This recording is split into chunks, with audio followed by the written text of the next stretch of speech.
at noon or at 7 o'clock affects the team, it might because they're professionals. But in this studio, we have things done a certain way. And my alarm went off, and I was all discombobulated today. All thrown off. I didn't have my times ready. I didn't reset my alarm for an hour later. It is all a mess. I'm feeling I gotta get. So we have to stick to the fundamentals this morning, play through it as we get our routine together. We will get it up and get it going. Yeah, the alarm went off, and I wasn't sure if I was late to work or getting up extra early or what exactly I was doing. But we're gonna carry you through here. More people on the road. Yeah, that was. Yeah, I wondered about that. My usual position of hitting times. And knowing I'm on time was a little off. But we're up. We're ready to go. It is game day. Jacob in Lexington, maybe not on the same page, but at least in the same book that we are. He says game day, baby. Roll Tide. But we appreciate you listening, Jacob in Lexington. That will be what gets the bowl schedule started later today with Michigan and Alabama. Two teams, Preston, that are probably disappointed to be where they are at as they are in the ReliaQuest Bowl down in Tampa, a game that I thought maybe we all thought South Carolina might end up in. That'll be at noon today. But at 3 o'clock today, two teams that I think are thrilled to be where they are, South Carolina and Illinois, both teams going for their 10th victory of the season. The Gamecocks a 9-point favorite, and I saw this last night, and I think it's a legitimate question. It seems like everybody is picking the Gamecocks to win, even the Illinois beat writers on the 24/7 sports site, which normally feels like a bad sign. Everybody has gone off the momentum that South Carolina had. Now, South Carolina was picking up some national momentum and became sort of a trendy team, a sweetheart of the college football nation, if you will. And Illinois is not. They are very basic. Very vanilla. Very plain and good, obviously, because they won a lot of games this year. But even in trying to read up on them, wasn't a lot of glowing reviews about anybody. And the one player that was some glowing reviews, he's not there. So what you were saying, South Carolina definitely woke up feeling the cheesiest. I hope they did. I hope they did. And if Shane doesn't ask them early in the morning, well, my question is when Shane asks them, did you wake up feeling the cheesiest, do they respond or do they roll their eyes? I don't know. That's an ultimate dad joke. Top tier dad joke. It feels like that's something that not only this team would buy into, like that joke, if he was to, I don't know if you hit him with it in the locker room. I don't know if you hit him with it at the breakfast pregame meal. You got to get a feel for him. Yeah, I don't know when you hit him, but it feels like this team would understand that and would love it. When Shane asks that question, does Debo respond? No. Debo does not respond. He probably just sits there and stares. Yeah. Very stern face. As a matter of fact, he probably stares down two or three teammates who go to respond, but then realize Debo's looking at him. I woke up feeling Debo's looking at me. Yeah. They probably two want to respond, but then they realize Debo's looking at him, and they're like, we better be serious. So a non-serious program on a serious topic, but we'll get you up and get you going this morning. Again, it's Gamecocks game day. We're going to lead you right into the actual pregame show coming up this morning at 10 o'clock, and then the network will take over at noon. Kickoff set for 3 o'clock today, South Carolina and Illinois. Want to remind you, if you're not down there listening this morning or you're not making your way down there, maybe some people woke up at 4, 5, 6 o'clock and you've hit the road. I thought about that. As I was coming, I was like, yeah, you could. It's doable. If you wanted to do a one day, not a cannonball run, I would advise you to stay somewhere tonight. Don't do it down and back. But it is doable. Yep. So you got, and honestly, if you left this morning at 5 a.m., right about now, maybe in about 30 minutes, you're hitting that portion of 95 that I talked to multiple people yesterday where we go from 2 lanes to 3. That is an absolute disaster right there at about Hilton Head, Savannah on 95. But once you get through that, and you get into Georgia, it's smooth sailing, and you can get down there and be in Orlando by game time today. Just about 8 hours away now from underrated kickoff. scenic route. That Georgia area on 95, it's very scenic. Okay, it's a very, very pretty drive. You might be hitting that when the sun's coming up. It could be all right. Very true. So, so we will get into all of that here as we get you up and get you going this morning. A lot of y'all are already up and at it with us as we get going. Trey weighing in. Morning, y'all. Let's go Gamecocks is his text. Get another one coming in. Good morning, guys. Go Cox. And Preston, are you ready to see Penn State roll through Boise? And then Richard weighs in. Rise and shine. Get ready for your first college football playoff upset today as Boise takes down Penn State at the neutral site. Ooh, okay. All right. I like it. So we'll get into that. We'll get into a lot of stuff today here, a lot of big breakdown. We did not get into the Cheez-Its. We did not bring a whole bunch of cheese. Maybe we'll do that Friday. Maybe we'll make that part of it, especially if South Carolina wins. If South Carolina loses, we're going to move past this very, very quickly. We will have a disdain for Cheez-Its, and we'll move past it very quickly. But if they win, maybe we'll do that. Last night, South Carolina basketball, they pick up the win, Preston Thorne. And I told you, I said, hey, we disagreed on this. I said the name of the game is to win. Just win and get through this thing. I didn't know what the atmosphere would be like. It was bad. As I kind of expected. We were there in attendance and hung out for a while. But the name of the game to me was just get through that game and win. For Presbyterian, the opportunity to come in and pull off a huge shocker. I felt like they would take the game extremely serious. South Carolina's got a monster SEC game coming up on Saturday at 2 o'clock. They made it very entertaining for 35 minutes of that game last night. Yeah, I think we were both right. You're right. There was points as I was watching the game. I told you I watched about the middle 20 of the game. Yeah. There were points when I was watching that game when I was like, I don't know if we're going to pull this one out. And you're right. They did eventually win. But I also think I'm right because that was not how you're supposed to win that game. And I think there are some some valid concerns that you should have if that's the way you play that particular team. A not very good team from a lower level, you should run them off the court if you plan to be a good team, and they did not. Yeah, I didn't think that that game would be in that fashion. I thought it might have been like a 6 to 14 point game. The Gamecocks lead throughout, and it's kind of sluggish and dull. I didn't think it would be you're trailing for the vast majority of the game. By 6 to 14. Yeah. I didn't think it would be that way. I thought it would just be a sluggish. Colin Murray Boyles, 22 points, 9 rebounds last night. Nick Pringle adds in 14 points and 5 rebounds. Jamari Thomas closed out the game well, 10 points for him. But it was one of those games where, quite frankly, South Carolina won the game. They get to 10 wins in non-conference play. But massive game. A tone setter, if you will. And we'll do this more on Friday as we move past the bowl game and past the college football season or past the Gamecock season. But we'll talk about it because I'm going to have to come up with a whole new category. Not a must-win, not biggest game of the year, but maybe tone setter game for conference play on Saturday, 2 o'clock out in Starkville. But last night, 69-59, the Gamecocks, again, pull off the victory. That was the name of the game, but it was very, very ugly with how they did it, and now they get ready for Starkville. So we won't discuss that much. We'll get into a lot of this football game. We'll get into the X's and O's aspect of it today and see what exactly you think. We'll get into a vibe check, the final football vibe check of the year. Final one of the year, Bill. It's been a great time. We've had some ups, we've had some downs, we've had some vibes throughout the year. This is the last one, theme appropriate.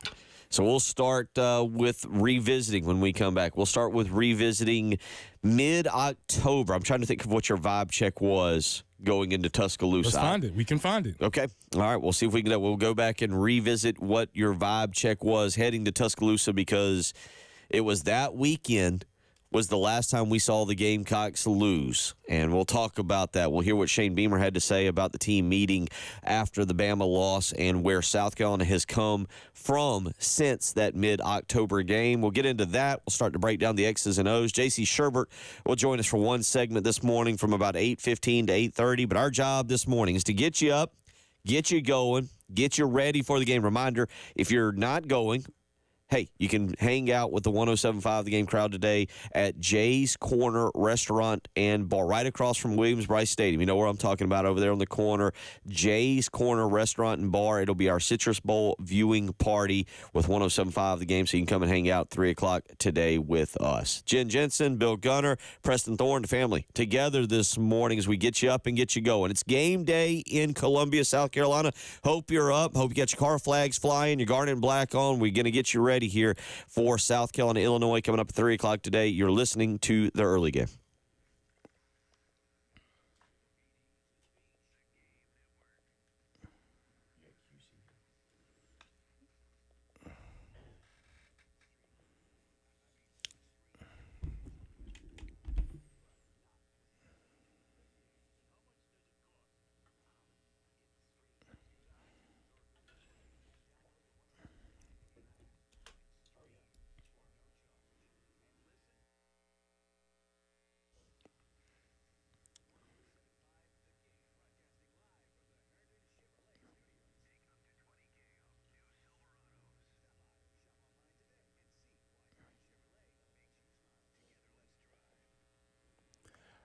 Are you heading into the new year with the same old joint pain? Pain in your knees, pain in your hips, pain in your back? What about your shoulders?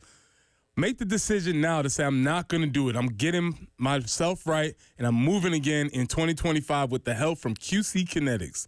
QC Kinetics is the nation's leader in regenerative medicine for joint preservation. Yes, you can revitalize your joints with advanced orthobiologic treatments at QC Kinetics. No steroids, no surgery, and no drugs. This is the future of medicine using natural solutions like PRP to attack the pain from your arthritis. So if you want to learn more about how these can refresh your joints and get lasting relief with these amazing treatments, call QC Kinetics now for a free consultation.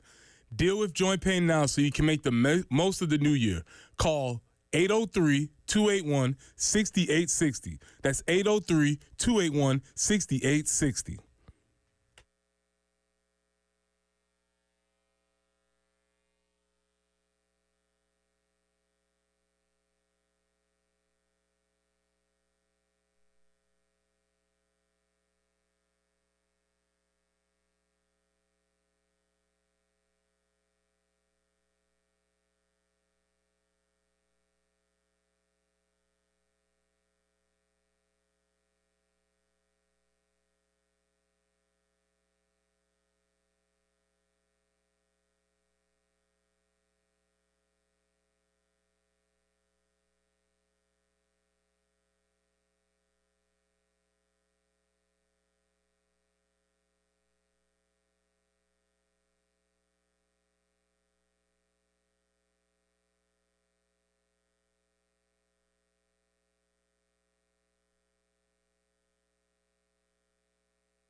I-20 eastbound before Longs Pond Road, that would be exit 51.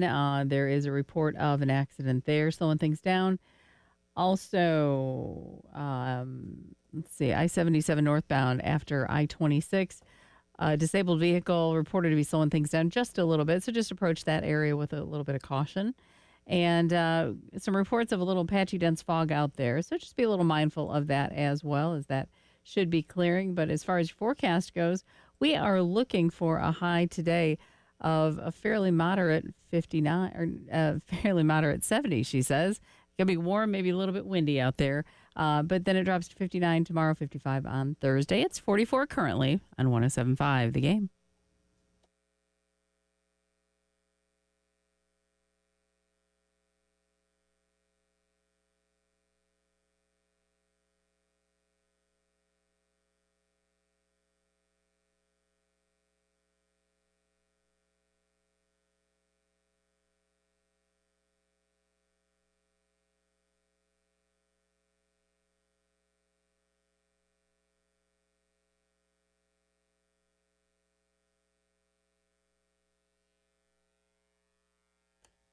It is Gamecocks game day here as we get you up and get you going. Preston Thorne, Bill Gunner, Jen Jensen. Reminder, you got a few hours left. The Lawyer Lisa Special Teams Touchdown Contest going on. You could win $1,300. Not quite the $1.15 billion that was just given away in the Mega Millions, but you could win $1,300. All you got to do is go to 1075thegame.com, register yourself. If you've been registered all year, guess what? Good news, you're still in it. But if you've not registered, go to 1075thegame.com, get registered, and if South Carolina scores a special teams touchdown today, Preston Thorne, we will draw a winner, and you could be that winner. First bold prediction of the morning. Yes or no? Does it cash? No. Okay. So I feel like, in all seriousness, I feel like that this is more conservative special teams unit than we've seen in the past. Yeah, it's NFL. It's Joe DiCamillo's coming from the NFL. If you Okay, that's a good point. That's actually a great point. If you watch the NFL, the whole goal is let's not mess something up. Okay. Let's just kick it, receive it, fair catch it, get the offense the ball. So yeah, you definitely see, you're not seeing any of that drawn up in the dirt stuff that you saw from Pete Limbo before. And that's not a bad thing. I'm not mad at that. I'm just thinking off the top of my head, we saw one fake punt, and that obviously went poorly. We saw one fake field goal, and that didn't cash. It scored, but there was a penalty. Right. Did they do any of that trickery on 2-point conversions? Not much this year. Not much that I can remember. Okay. No, they did. They did something against Oklahoma. Remember? Because I remember them running it up. But you're right. That's to the point. But again, it was a year in which I think special teams were pretty good.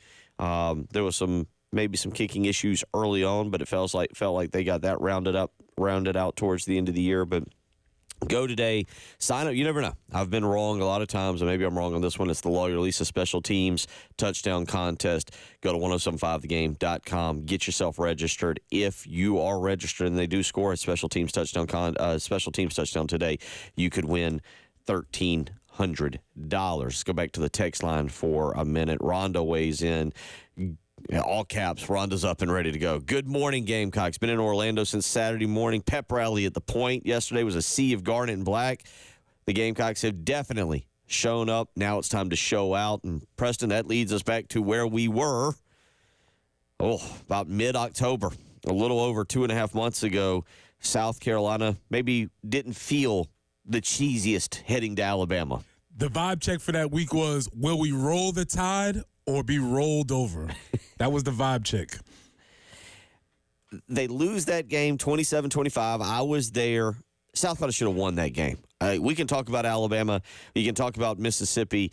That's the one to me that got away. That is the big one that got away. South Carolina had that game. Lenoris Sellers, I fully believe and will believe until proven wrong, which will never happen, that if Lenoris Sellers doesn't fumble that football, South Carolina goes down. I think that's also the game that the offense started to turn.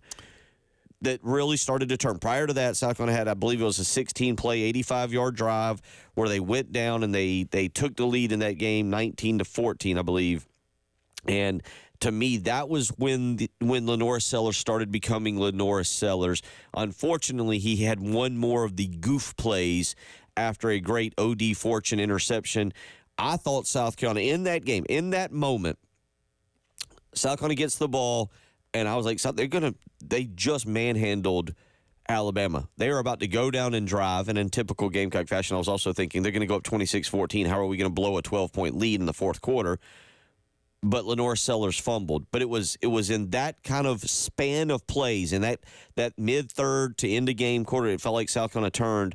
But that's the one that got away. That is the difference in being in the college football playoff and not being, in my opinion. Yeah, for sure. And that was a big game. And that's the game after that things changed. And Shane talks about what happened after that game. Here's what Shane Beamer had to say. This is coming over the weekend, a press conference with Shane Beamer. But he talks about meeting with the players after that game and what was said. I just remember Alabama. I just remember the frustration after the Alabama game, and I meet with a group of seniors, not so much seniors, but a group of our leaders at each position. I meet with them every Wednesday after practice and talk about things that are on my mind and talk about things that are on their mind. And I usually start each meeting like, "What's on y'all's minds? What you want to talk about?" And they didn't say a word other than "went out." There's no other option. I think it's Debo and Tonka sit down there on the far end of the table with Boogie, and once one of them said it, they all agreed, went out. And I said, okay, that's great to say, but there's some things that we have to perform better. We got to coach better and play better than what we've been doing in some areas for that to happen. And they committed to it, and they've been on a mission since then as well, to not just say it, but to be about it as well, to do it. That is your seniors there making that statement. And he's right. It's easy to say. I mean, right? Like probably something that pops up. Hey, yeah, we're going to win out. We know how that meeting went because you heard who was present in the meeting. Debo, Tonka, Boogie. Debo said went out. Everybody's like, yeah, went out. Yeah. And Shay's like, all right, hold on a second. What does this mean? And they had to talk through that. And there was that was only from the seniors. And if you remember earlier that directly after the game, freshman Mazio Bennett said something to the similar context of, we don't want to feel like this anymore. We're tired of getting this close. And that was something, and you could, at the time, he was like, okay. But obviously something clicked, and they got things right after that game. Yeah, it was, I'll go back to being there in the stands. That Alabama crowd that afternoon knew they were about to lose. Number one, they were coming off of the Vanderbilt loss, and there was a lot of things going on that led up to that particular moment. But South Carolina had, in a way, dominated that football game, but had made simple mistakes that handed Alabama the football game. And, a perfect example is, again, Lenoris Sellers doesn't get hit. There's a mess up at the mesh point, if you will, between he and Rocket Sanders. We learned a lot about mesh points. Perry Orth came in and taught us about mesh points and a lot. Yeah. We got real football handsy on that. And South Carolina would turn the corner, but that was the game. And Preston, I'll take this a step further. That was the game, because you're going to have Lenoris Sellers back next year, and you're going to have some key parts back next year.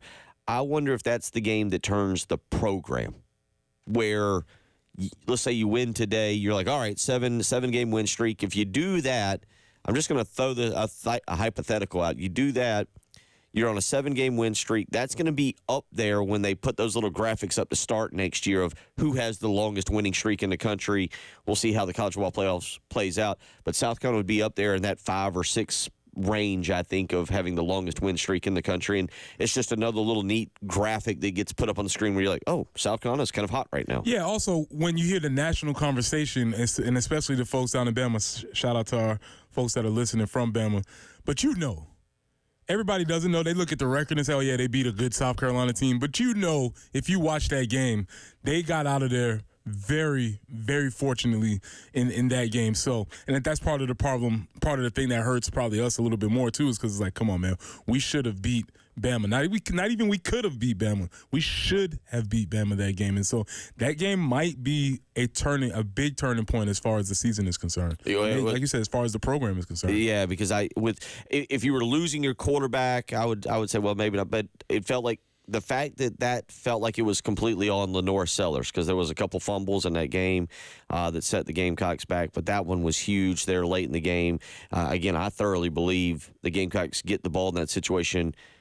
They were going to go down and score. Obviously, they didn't, but they were going to go up 26-14, and the season would be entirely different. Maybe we're talking about them playing tomorrow instead of today. But nonetheless, here is where we are. The Cheez-It Citrus Bowl. Gamecocks a 9-point favorite for later on today. We'll get into a little bit of the opt-outs situation. Obviously, only 2 to talk about, but it's 2 big ones. I think Preston Thorne described it perfectly. Maybe last Friday, if you see number 5 trot on the field today, check the back of his jersey. Don't get confused. Yeah. Don't get confused. If a number 5 jogs out, check your program. Get on Gamecocks Online, see what's going on. It's not who you might think it is. We'll talk about that as we roll along. Gamecocks game day getting going here with the early game. Again, we'll lead you into the 10 o'clock show and then the network taking over at 12 o'clock today. But we got you up, got you going. Jen Jensen, Bill Gunner, Preston Thorne. It is the early game.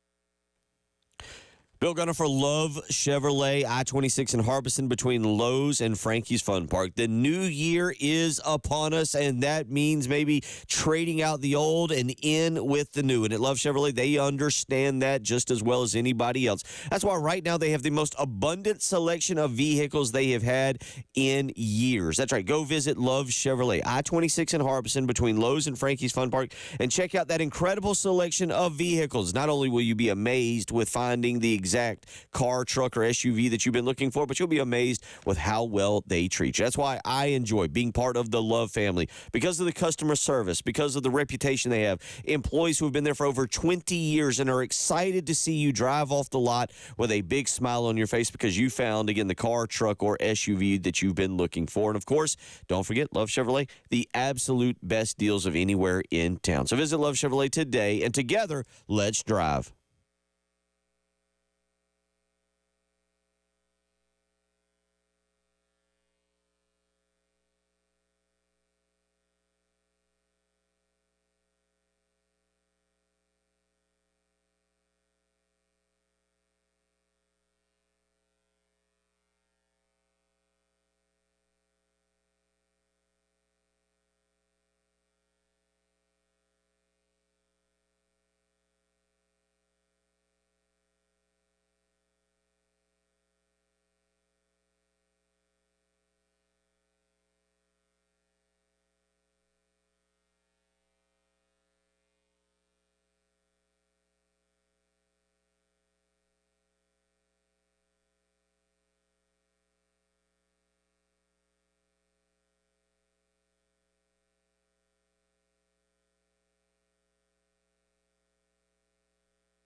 I-20 eastbound before Longs Pond Road, we do have a report of an accident there. Earlier tie-ups have been cleared, and we're looking for a high today of 70. Going to be warm and windy.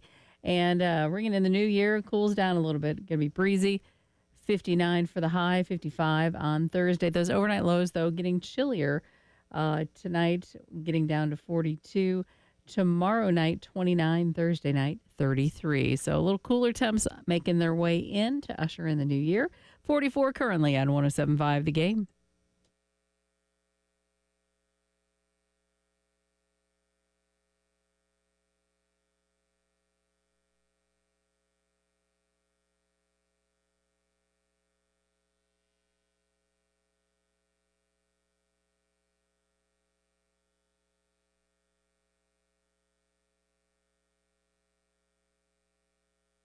Is that they're very invested. It says that they're very motivated to go try and get a 10th win. This is a group that's been very committed to one another, going all the way back to last year. And trying to get a 10th win is something they're very hungry to do, along with spending a week together down here in Orlando. So it says that our culture is strong. It says that our players enjoy being a part of this program, and it says that our guys are really, really excited about being down here and competing on the 31st. That is the words of Shane Beamer from the other day as a lawnmower in the background, cleaning up anything the Gamecocks did on the practice field there. But talking about the culture of the program, Preston Thorne, and the low amount of opt-outs the Gamecocks are dealing with here. And Illinois, by the way, too. You mentioned it, their wide receiver out today is opted out, but the low amount of opt-outs as a whole for this game. Yeah, I mean, it is interesting. Again, I think I spotted this earlier as a trend nationwide as the opt-outs not being as many for several different reasons. One, I think they're financially comfortable. That makes that decision a lot easier for them. Two, the teams have something to play for, and they're doing something special. Three, the guys that are playing, when you talk about the seniors or guys that are going to be going to the NFL very shortly, they're all local, they're all invested, and they all feel like they have a part of this program. And so, yeah, they want to go out and try and do something that hasn't been done here in a very long time. 803-404-6100. Let's go to the phone line. Scott wants to weigh in on players not playing in the bowl game. Scott, how you doing this morning? What's on your mind? All right, how y'all? I got a question for y'all, and I don't know what I'm missing, but y'all just touched on it a little bit. It seemed like to me Rocket and Kennard would want to finish this season with the team and do this thing. And now with the NIL in place and some of them getting paid millionaire money, why would they want to leave school? Why would they want to leave a program they've had such a great year with? I just don't understand the incentive now that we have millionaire money for the NIL for college players. It used to be they wanted to go. Is it scared they're going to get hurt in one game? Or what is the reason now to leave? It seems like to me college players could now stay 3 or 4 years if they're getting paid now to do that. So what is the big reason now with the NIL in place for them to opt out? I can't understand why Rocket and Kennard would not want to play in this game. I just cannot understand that. Now, back when Debo did it, he wasn't the first one to do it, but he was one of the most high-profile ones. I did not like that. I did not like that at all. But they're getting paid now. So what is the incentive here? Well, let's start with this. We don't know what they're getting paid. Kyle Kennard was not a huge transfer. And so I would venture, and I could very well be wrong on this. But given that Kyle Kennard was not a huge transfer, and I'm assuming South Carolina follows the Mike Gundy approach of, hey, when the season starts, we're not negotiating anymore. I don't think he made big NIL money this year. You know, he was not a Lenoris Sellers. He was not even a Dylan Stewart coming in. He might have gotten some, but we don't know what he got. Rocket Sanders, Preston, to me, he's got a history of injuries. And quite honestly, for running backs, your body has kind of a pitch count on it. I mean, when you're taking hits, we've seen that. We know what the NFL does to those guys. I probably get Rocket Sanders more than I do Kyle Kennard. But again, Kyle Kennard, I don't think he was making I'd be very surprised if he was making $1 million. Well, it doesn't matter what he was making. That's true. What matters is that he has future potential earnings. So whatever you made for a year is great, whatever it was. But if you were to get hurt, and again, yes, they could possibly have taken insurance, but I ask this all the time. Have you ever tried to collect on insurance? Not very fun or very guaranteed. And they will try to not give you as much money as you think the insurance claim is for. So I would assume, and none of us know, I would assume for Kyle, it is a situation where he's played himself into a spot where, quite frankly, I don't think maybe he believed, but nobody else believed he would be there. And now he has an opportunity to really cement future earnings as opposed to what he just earned this past year. And I don't mean that what I'm going to say sounds wildly negative, and thank you for the phone call, Scott. Those guys were one-year assassins. They were mercenaries. Like they did their job. They did their job. They came in. And by all accounts, great teammates. Yes. And, we listened to Kyle Kennard early on. I think it was you pointed out when Kyle Kennard was talking. You're like, wow. Yes, sir. Yes, sir, Mr. Kennard. He was one that probably felt very in line with Debo Williams there in terms of, yes, we're very locked in. I get it. And, but I think the bigger picture is not those two guys. It's that you didn't see more, because I'd have been perfectly understandable if all three defensive linemen sat out, Tonka Boogie, and T.J. Sanders. I'd have understood it. Nicky Manwari. There's two different schools of thoughts. Those defensive linemen will be late round guys, 3rd, 4th, 5th, not drafted. So our injury or something to them could be possibly catastrophic when they're not able to perform during these tests.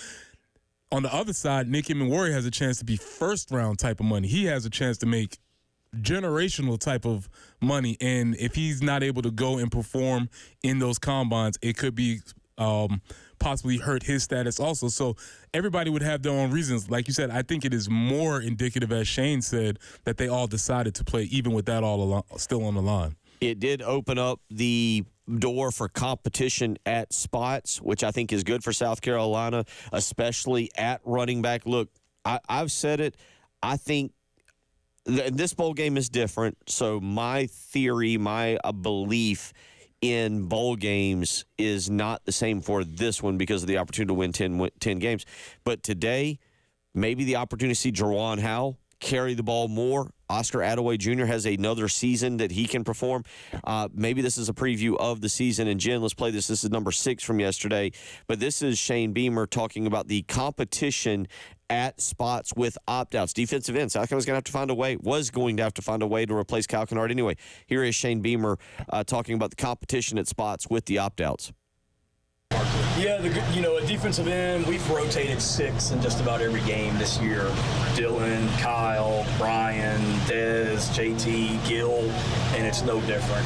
Right now going into the game, certainly Dylan will start, and then you got a combination of other guys on that other side, and we're excited about that. You got Brian Thomas, who's from Orlando. You got Gil, you got Gil, who's from Florida. So great competition in that room, in that position, and then obviously at the running back position, Oscar's played a lot of snaps for us. Jawan Howell, we're excited about. Juju's a veteran guy. Matthew Fuller's a guy that you may see in this game some carrying the ball, and that's a position that we're really excited about our young talent at the running back position with Jawan and Matthew. So I'm excited to see those guys run the ball on Saturday, whatever day it is, 31st. Saturday in my mind. Today's Tuesday. Same, Shane. Same. Me too. Glad we're not the only ones. The Christmas and New Year's midweek throws everybody off. It's a vortex. You just get sucked in. Then you throw in us getting up at 7 this morning as opposed to our typical start time of 6. But I am excited today. That is one thing, to see some of these running backs, the younger guys, that are going to be expected to carry the load. It does not appear South Carolina will go to the transfer portal to land another running back. Obviously, they swung and missed on Justice Haynes. But Jawan Howell, Matthew Fuller, Oscar Attaway, 3 guys that you would expect to carry the load for them. Yeah, I wonder if it's going to be by committee. Next year, by the way, not today. Juju McDowell today. Juju will be there today. If it be by committee, will it be somebody gets the hot hand and they start playing a little bit more? I'm really interested to see. Also, this is Mike Schuler's first time handling that rotation, so I don't know if he leans on Coach Blackwell to put those guys in? Does he like a certain guy that he's been watching this whole time? Maybe he's been thinking, hey, man, I think if I was the OC, I'd get Warren Howell a couple more carries. You know, you never know how this is going to happen. That's sort of the intrigue of how bowl games play out. 803-404-6100. The co-pilot weighs in. Illinois will be in all orange, looking like Cheddar Jack baked Cheez-It snacks today. Gamecocks come out in the all white, looking like white cheddar baked Cheez-Its. Ooh, I like it. I like the way you're thinking. And then on our live stream, RL weighing in this morning.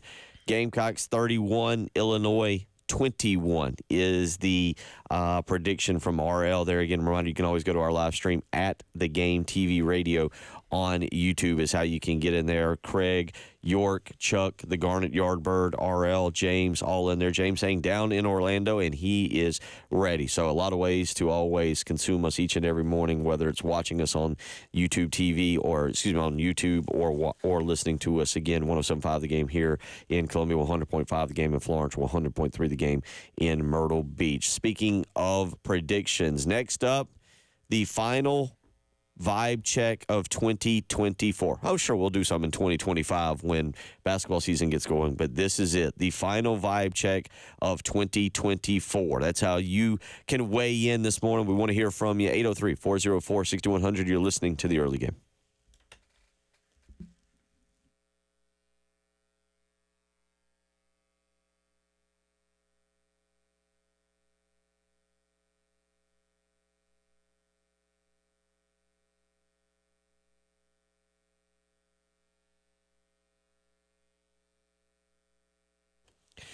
Bill Gunner for the Ecton Law Firm, where if you've received a mean, nasty notice from the IRS, it is time for you to call John Ecton and his team. Get that free consultation and take the first steps towards the peace of mind you deserve. 803-771-9800. Again, that's 803-771-9800. Whether you're here in Columbia, Florence, Myrtle Beach, Charleston, Aiken, Augusta, anywhere in this great state we live in, if you've experienced issues with the IRS, you or your business could be in trouble. But the John Ecton Law Firm, they are ready to help you. They have helped thousands of families and businesses just like you escape the IRS maze. So give them a phone call today, 803-771-9800. You can get a free consultation. For more information, visit them on the web, Ecton, ECTON, lawfirm.com. Tell them Bill Gunner sent you.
7:48 here on your, what day is it? Tuesday morning. Where did we wake up feeling the cheesiest? I was off my routine this morning, man. I did not wake up feeling the cheesiest this morning. I woke up feeling a little discombobulated, a little like, okay, what's the time here, But we're here. You would think an extra hour you feel, you'd be pumped. But, We haven't even had a Cheez-It discussion yet. It's been a bad show, and I apologize. That's okay, Bill. Bad. Oh, you're going to fix it? We're going to. I was worried. We've talked too much sports. Too much. We've gotten too much X's and O's. You're here to save us. I was afraid I was talking too much X's and O's. Wasn't that the case? Wasn't Bill supposed to bring in samples? Well, didn't make it to the store yesterday. Didn't quite happen. What were you doing yesterday? We have got a large gathering today, and you're doing a lot to prep for that. I cleaned the house. Okay. And I think tomorrow is. Well, not tomorrow. I guess Thursday is take the tree down, or this weekend is take the tree down. We got 4 trees in the house. Not my problem. Make it your problem. Get you over to the house and clean up. That way I can go do the things I like to do. I think you do that regularly. There we go. Anyway, back to the we got a vibe check, and we did not. I did less. As I said, we may do the Cheez-It tasting test on Friday. I don't know, man. That moment might be past. Okay, we might have passed that. The cheeses are gone. There might be the thing. But today, for the final vibe check of the year, in honor of the Cheez-It Citrus Bowl or the Citrus Bowl Cheeses, how's this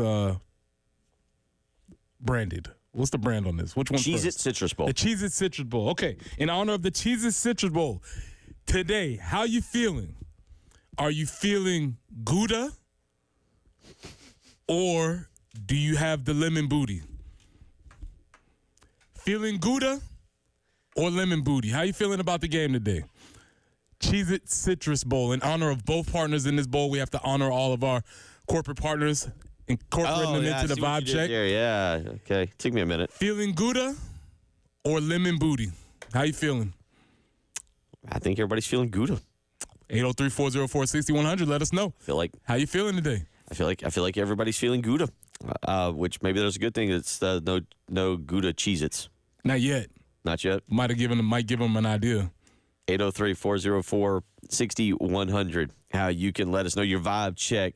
You got some of your favorites from the year that have stood out? Oh, well, we have a couple. We had as we said, the Alabama game, which changed things. That was Roll Tide or Get Rolled Over.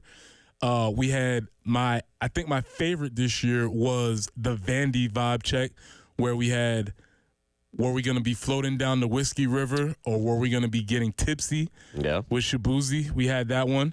We had several vibe checks this year. We had early seasons. I would like to, I got to go check this, what the vibe check was after the first game of the season, because I'm sure that one was not good. I'm sure that one's way closer to 50-50 than any of the others. I'm just glancing back. The Wofford game was Terrified or Terrorized. Mm-hmm. The Terriers. Mm-hmm. I believe Missouri was, are we throwing him in the drink or are we going to get a drink? Mm-hmm. That was probably up there with the best of them from the year. Mm-hmm. So we had 11 opportunities, took 11 shots. The vibes were consistently high throughout the year. You all were a great part of that, even adding on to the vibes some cases. But for today, feeling Gouda or lemon booty? There you go. That's how Preston brings us back to being a good show. A little bit too much X's and O's there. And but we'll get back into it. JC Sherbet set to join us at 8:15 this morning. Elijah Campbell down in bowl game, Orlando. Right? Can't feel lemon booty in the bowl game, can you? No. I was doing that. Have you been, as a fan, to a bowl game since? Yeah, I went to whatever year that was when we played Nebraska down there. In the Capital One Bowl? Yeah. Yeah. Okay. It was awesome. Great time. Vibes were very high. Yeah, it's funny when you arrive, if you're down there and you're listening this morning in Orlando, it is funny how when you arrive there, you're just like, yeah, this is fun. We're going to win. You forget all about it. And quite frankly, again, going back to it, a lot of people have probably forgotten the text messages. They said they probably tried to figure out how to erase them on Labor Day. We have you. You will be held of a cord. I might have to spend a part of the weekend trying to go back and do that. Tony and Gilbert weighs in. Win it for Gamecock Larry. Go Gamecocks. Easy, cheesy. Charlie D, feeling cheesy. And Gouda, Illinois are going to be bye-bye. Ooh. Gouda, Illini. Gouda, Illini. Okay, yeah, a lot for me to get there. 803-404-6100. Harry weighs in with just a picture of Gouda. So there's your vibe check. Weigh in to honor Citrus Bowl, Lemon Booty if you're feeling questionable, Gouda if you're feeling very good about the Gamecocks. Send in your predictions as well as we get you up and get you going this morning. 803-404-6100. Reminder today at 3 o'clock. When the game is taking place. If you're not going, you can go and visit Jay's Corner and Restaurant and Bar right across from Williams-Brice Stadium, where we will be having our viewing party. Go and hang out there, hang out with some of the 107.5 The Game crowd, and you can go and be a part of that as we'll be going there to hang out and watch the game. ABC. Speaking of, we'll get into some picks. I've gotten a text message from our buddy Saki. We will do this here in just a little while. Preston, he is very interested to hear your pick in the Oregon-Ohio State game.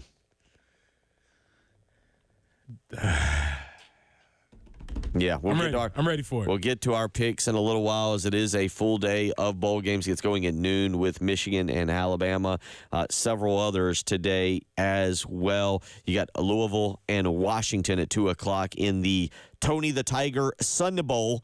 South Carolina, Illinois in the Cheez Citrus Bowl. Baylor, LSU in the Kinder's Texas Bowl. We'll talk all about it. Hour 2 on the way.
Still working an earlier tie-up. I-20 eastbound right there before Longs Pond Road, exit 51. Getting that earlier tie-up cleared up. Broad River Road near Chapin Road, also an accident there to be aware of. 70, that is how we're going to finish up 2024. Warm and windy today, overnight low 42. A little bit cooler tomorrow, 59 for the high. Overnight low tomorrow night, down to 29. And then Thursday, looking for sunny skies and a high of 55, but it's a little bit cloudy and 44 right now on 107.5 The Game.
$8 a.m. as we get you up on Gamecocks game day. That's right. Preston Thorne, Bill Gunner, Jen Jensen, as we started an hour later, 7 a.m.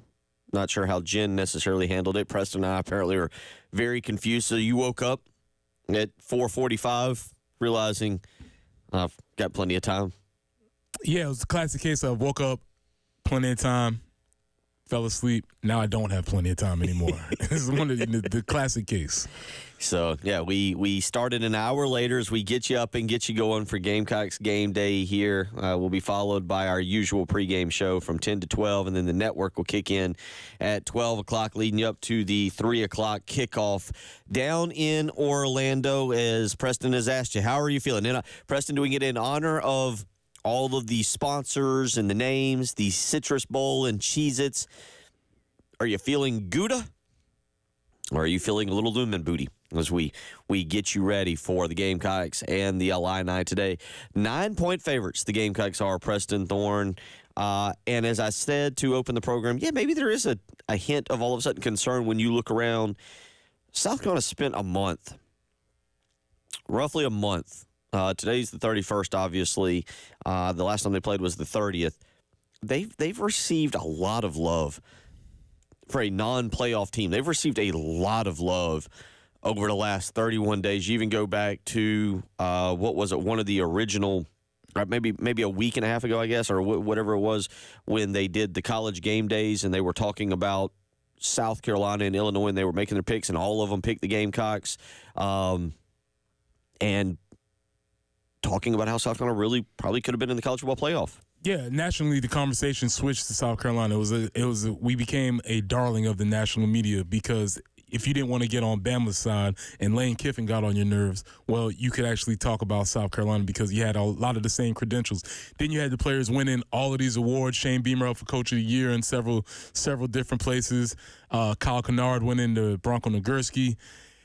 Nicky Manwari on the AP. There was a lot of things where people might have said, oh, look at that South Carolina team. And it was just a feel-good story throughout the year. So, yes, the vibes were high throughout the month.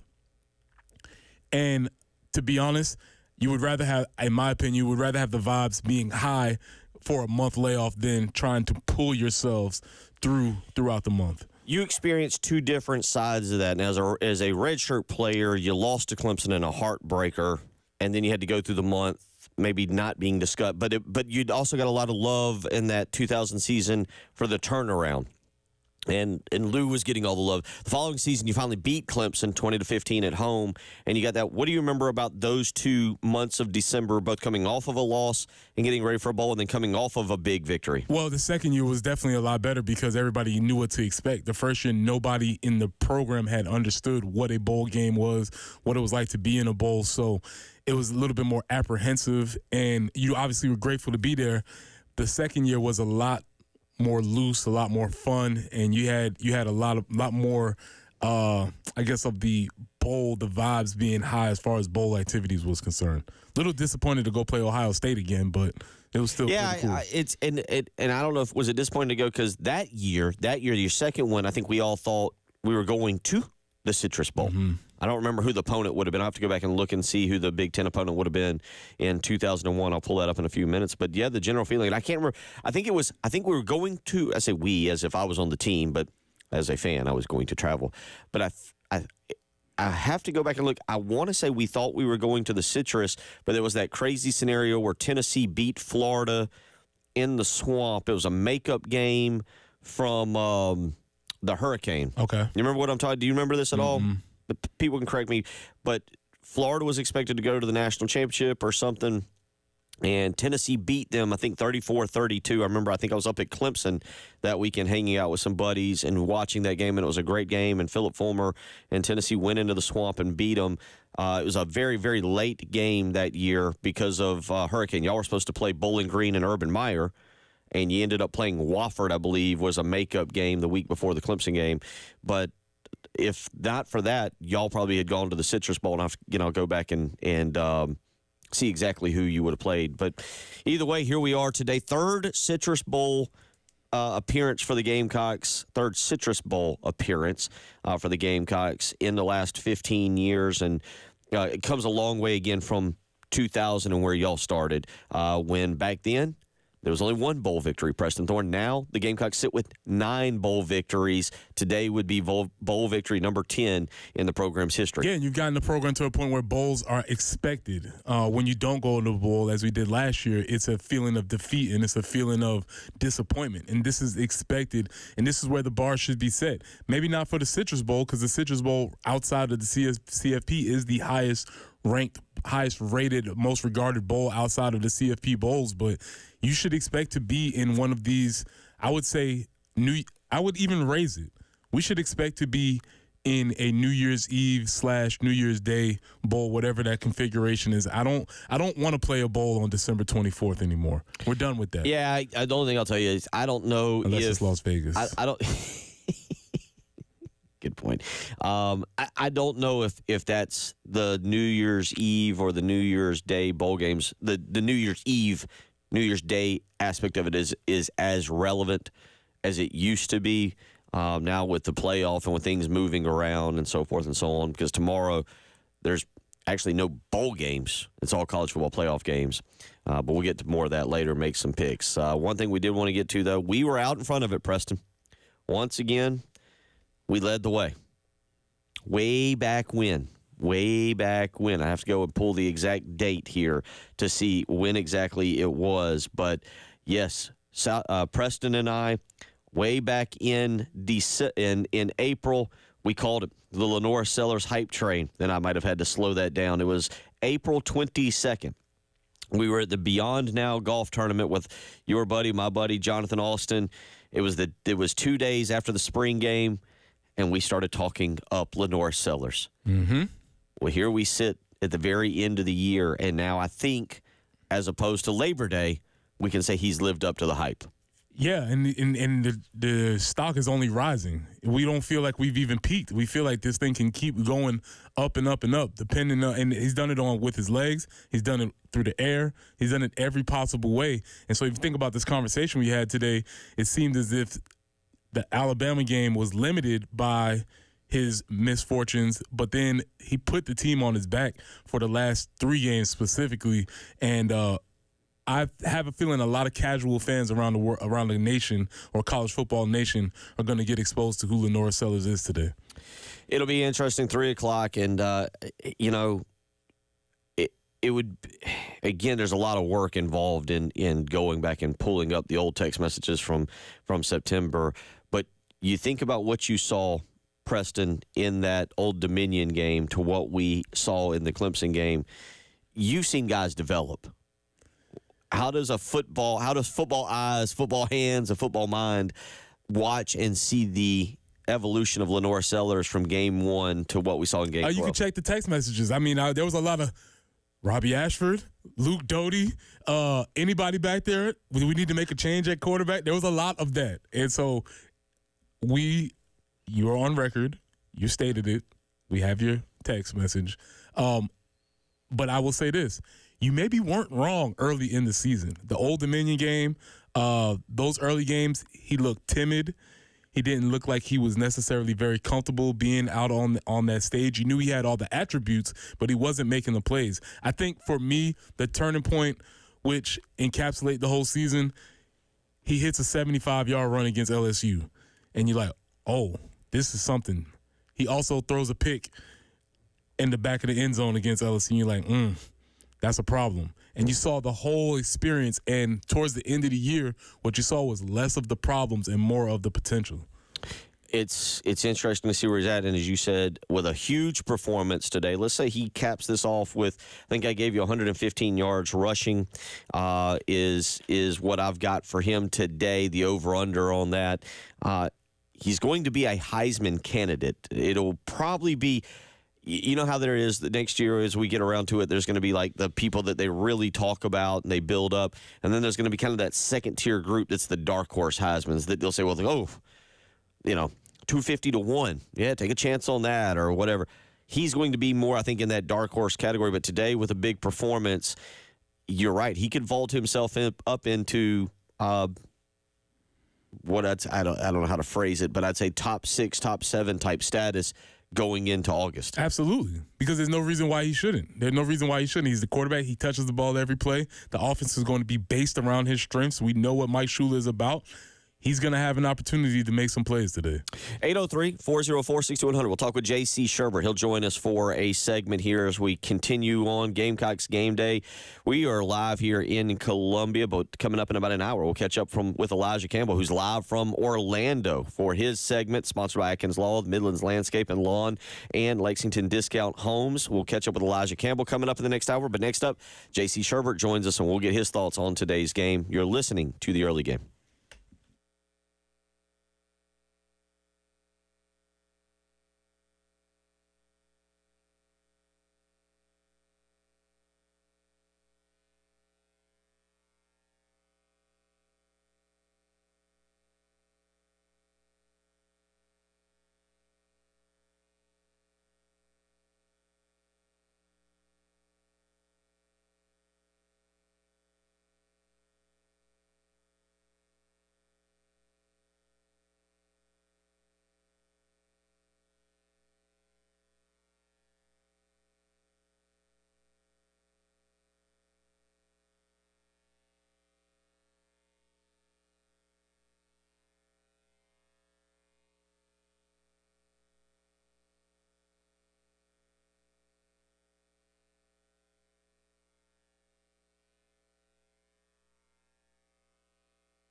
Highway 1 near Pisgah Church Road, a report of an accident there. Also, Broad River Road near Chapin Road. Going to be really nice today to round out 2024. It is going to be 70 with warm and windy conditions. Cooling off a little bit tomorrow, 59 for the high. That overnight, though, tomorrow night into Thursday, around 29. But right now, sitting with some clouds and 44 on 107.5 The Game.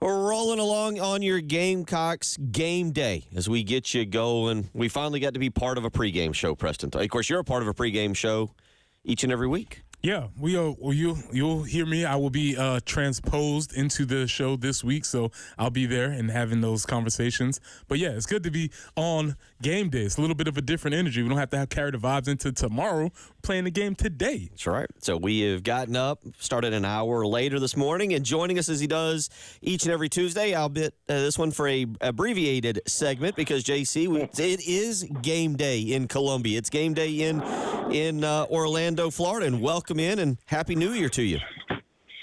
Hey, Happy New Year to you guys. Pleasure to be with you today on a last game day of the year, last day of the year. So it's a good time to send good thing to send out 2024 with more Gamecock football.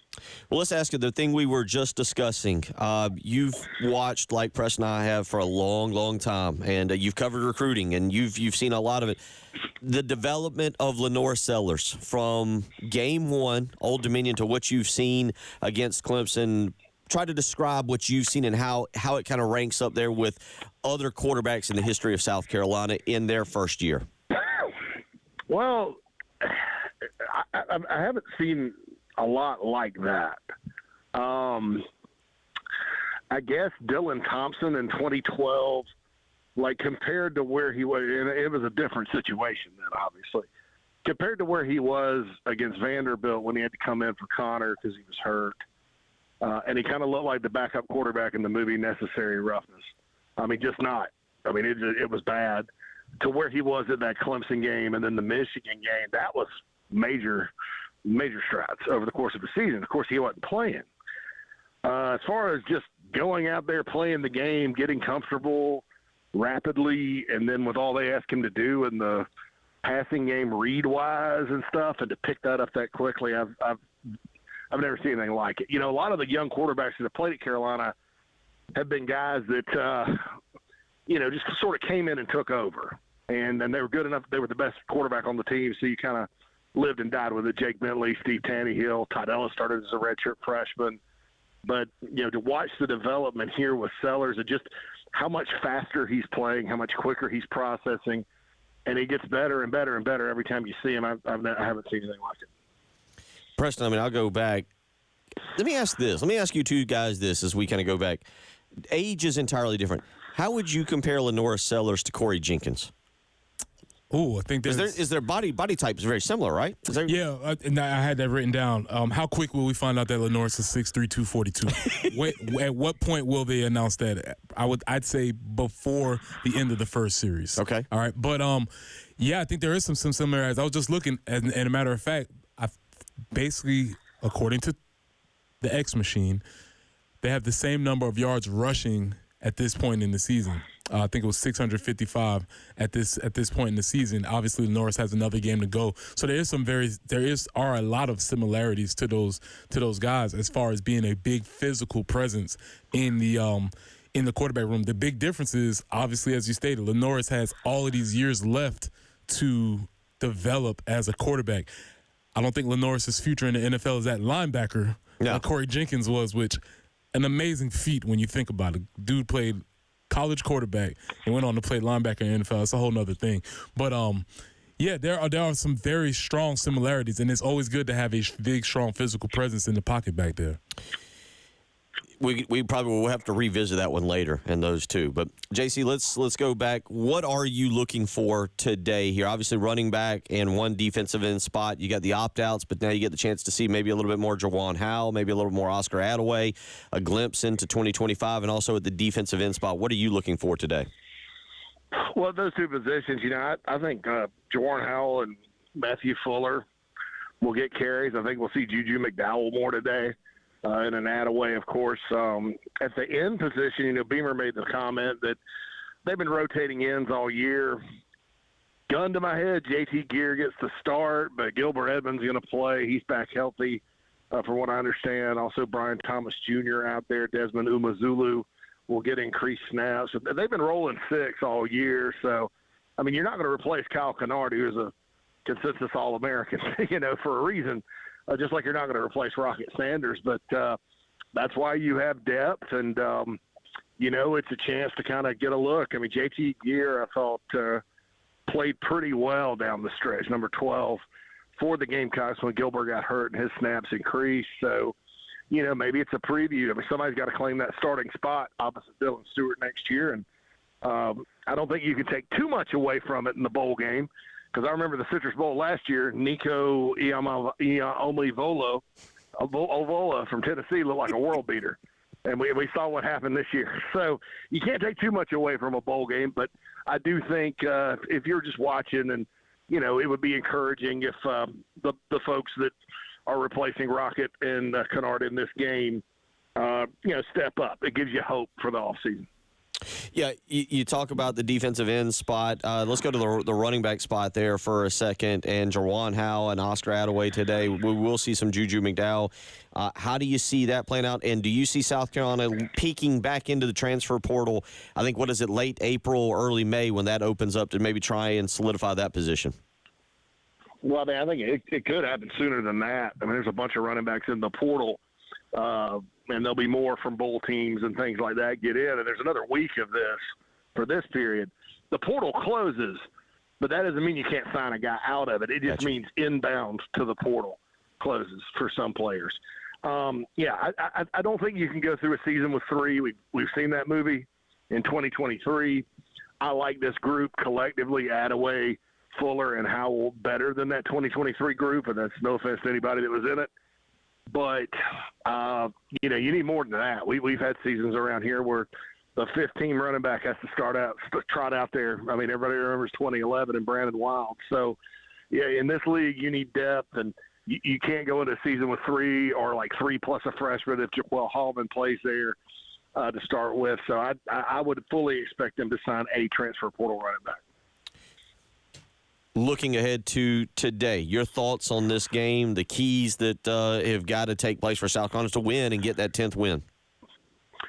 Well, South Carolina's got to play a clean game. Illinois forces 1.5 turnovers per game on defense. They're kind of an opportunistic group. They're not great. They don't really go up and down the field explosively on offense, but it's a tricky offense. Barry Lundy Jr. is an excellent play caller. Luke Altmaier is very resourceful back there at quarterback.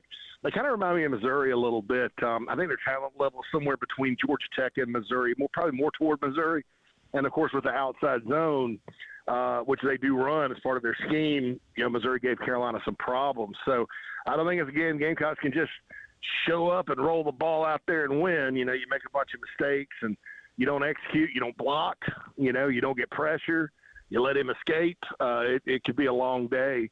I expect probably a closer game than people are expecting. I think Illinois has got some weapons, and they always play hard. And the other thing about it is Carolina gets up in this game, they can't blow a lead. This team, Illinois, they don't give up. They just keep fighting and fighting and fighting. I've seen them come back many times this year in Nebraska. The Rutgers game was a miracle. They will fight you till the end, and that's just kind of how Brett Bielema's teams do. And so if you're the Gamecocks, if you have a chance to put them away, you have to. Couple minutes left here with JC Sherbet. Let me ask you this. You got a great article up on 24/7 Sports. You can go and read it on thebigspur.com. It says what JC would like to see today. The player that can get the most momentum boost. Now, I don't think it's Lenoris Sellers. Maybe nationally. I've got a guy, you mentioned him in your article, but today, if he has a big day, maybe gives him a huge boost going into 2025. Who do you think needs to have a big game that boosts them going into 2025? Oh, the list is long but distinguished. I mean, you've got a lot of guys that could really help themselves. But I mentioned Nick Harbor because I think Nick's been playing almost quietly better and better and better. He's good for about 3-4 catches a game. He's getting open. I said coming into the season 30 catches would be a good year for him. He's at 22 right now. Could he have a Xavier Legette type breakout game? Xavier caught 7 passes in the bowl a couple of years ago. Of course, the Gamecocks were limited at receiver. He's kind of all there was. But I do think that that's a guy, Nick Harbor, that could really, carry. He's got momentum already. If he has another good game, you carry that over through the off season. He's one of the hardest workers, and obviously has a lot of athletic ability. So that would probably be my pick on offense. Defensively, I'd probably say JT Gear or Fred Johnson, one of those guys where they're losing people.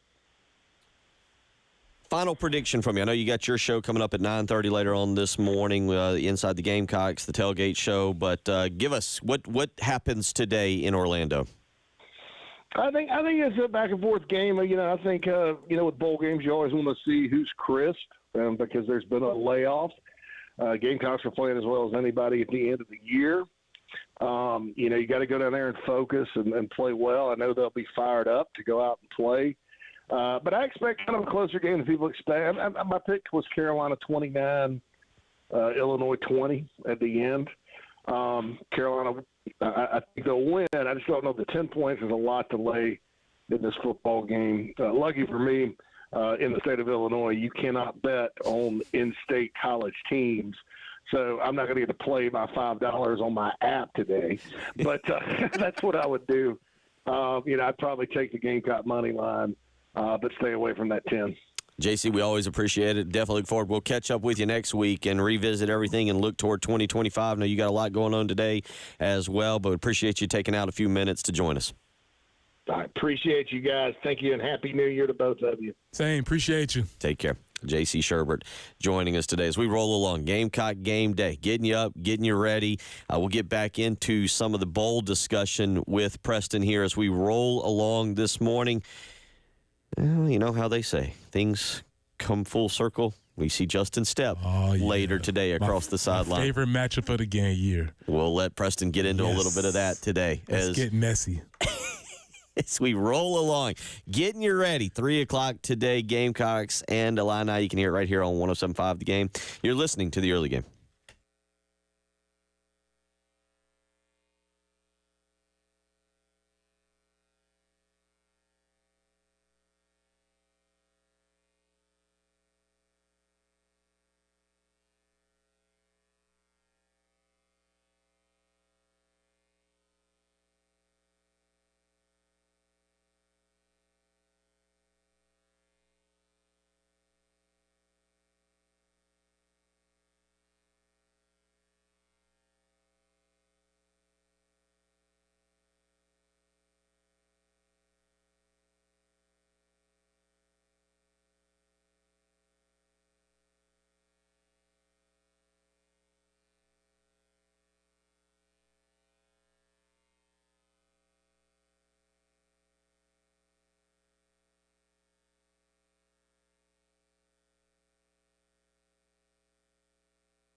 Highway 1 near Pisgah Church Road, still working to get that earlier accident cleanup, I should say. Highway 378 between I-26 and North 12th Street.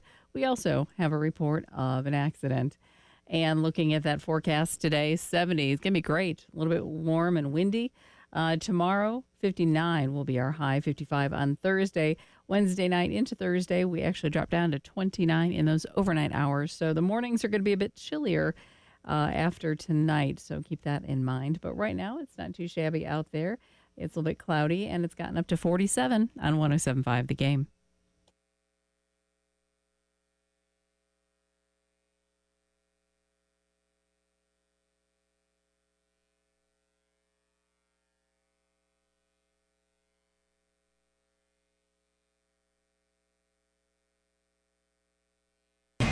Yeah, Justin was one of my first hires when I got hired here. I think a lot of him and his wife and both kids are awesome. I miss seeing them. I miss seeing them more than I do Justin. And seeing them running around the building, and I miss his son coming in my office and trying on all the football helmets in my office as well, and bringing Chick-fil-A up there for lunch. I miss those, but I'm happy for Justin. I made a decision to move him to tight ends last year. I thought that was what was best for our program, and thought it would be really good for his development as a coach. And he didn't necessarily agree and wanted to coach receivers, and I certainly get that. And I think it's been a win for everyone. I know Coach Beanham was very excited about Justin. He's done a great job with that receiver group, and we're extremely excited about Mike Furry and what he's done with our receiver group and the way that he's recruited in that position also. That was Shane Beamer talking the other day in regards to Justin Stepp, who very interesting how things played out here last year. We forget James Coley. Yeah. Swung through Columbia for a minute. It worked out for him, too. It worked out for everybody. Rented an apartment, maybe. Yeah, James is playing soon. Justin's playing in a big game. Shane's playing. The rare breakup that worked out for everybody in this coaching love triangle. Mm-hmm. But we always try to act like if this was players that were in the transfer portal, we'd be like, "Oh, it's a big game. Is it gonna be personal for this player?" But somehow we think that coaches are just above it. We think coaches are just perfectly lined human beings. They're professionals and they have no feelings to us. And I'm here to tell you, not true. Justin wants to win this game bad. He wants to win this game bad because he wants to show Shane that you made the wrong choice. Well, let me ask. All right, Pat Bryant is out. Pat Bryant has opted out. He was their top receiver, 54 catches on the season, 984 yards, and 10 touchdowns. Oh, and Matt wants to win this game bad, too, because he wants to show Shane that he made the right choice. Mike. So because what if they just run the ball the entire – what if Illinois just runs the ball the entire time and Luke Altmaier only completes 7 passes and the receivers are non-existent – but they run it effectively. Not really a running team, by the way, but they run it effectively. But the receivers don't do anything. You think Coach Stepp still feels the same about a victory if his receiver? But on the flip side of that, if Illinois loses, but they're like 31 of 37 and his receivers have like 400 yards receiving on the day against that secondary, you think then he's a little bit happier? You put options. It's 1A, 1B. Okay. Is it win the game or your position group have a monster? You want to win the game. You want to win the game because when you win the game, you can walk across the field and shake his hand. Okay. Good to see you, Coach. And a firm handshake. Firm. Good job. Smile on your face. Great luck on the good job this season. I'm really proud of everything you did, but we won. B is your position group balls out, but you lose. You can't walk over there with the same type of and then Shane's probably gonna be doing something goofy, getting cheeses dumped on his head. It's not gonna be the same thing. But if you win, you get to walk over there. Then you get even to shake Mike Furry's hand. Great job, Coach. I love what you've done with those players. You've done a good, You get to give them all of those. Oh man, what a day. Backhanded compliments is what you're saying. They're looking good. Looking good. Great job with those guys. They've really come a long way. And then you hug all the players that you recruited. Oh yeah. And they have to show you the love too. Yeah. How's your mom? You talking? You give your relationship. Hey, how's your parents doing? It's a win for Justin if they win. If they lose, then it gets tricky. But he wants to make no mistake about it. This is a huge. When he saw this game come up, He was excited. Well, there is no doubt, and you heard Shane Beamer, and I really appreciate Coach Beamer there for addressing it properly, not sugarcoating it. Thank you. And saying, well, he made Yeah, well, also because when we said this earlier in this season, everybody said, oh, you guys are the ones trying to make drama. No, we were saying what happened. He got demoted to being the tight ends coach.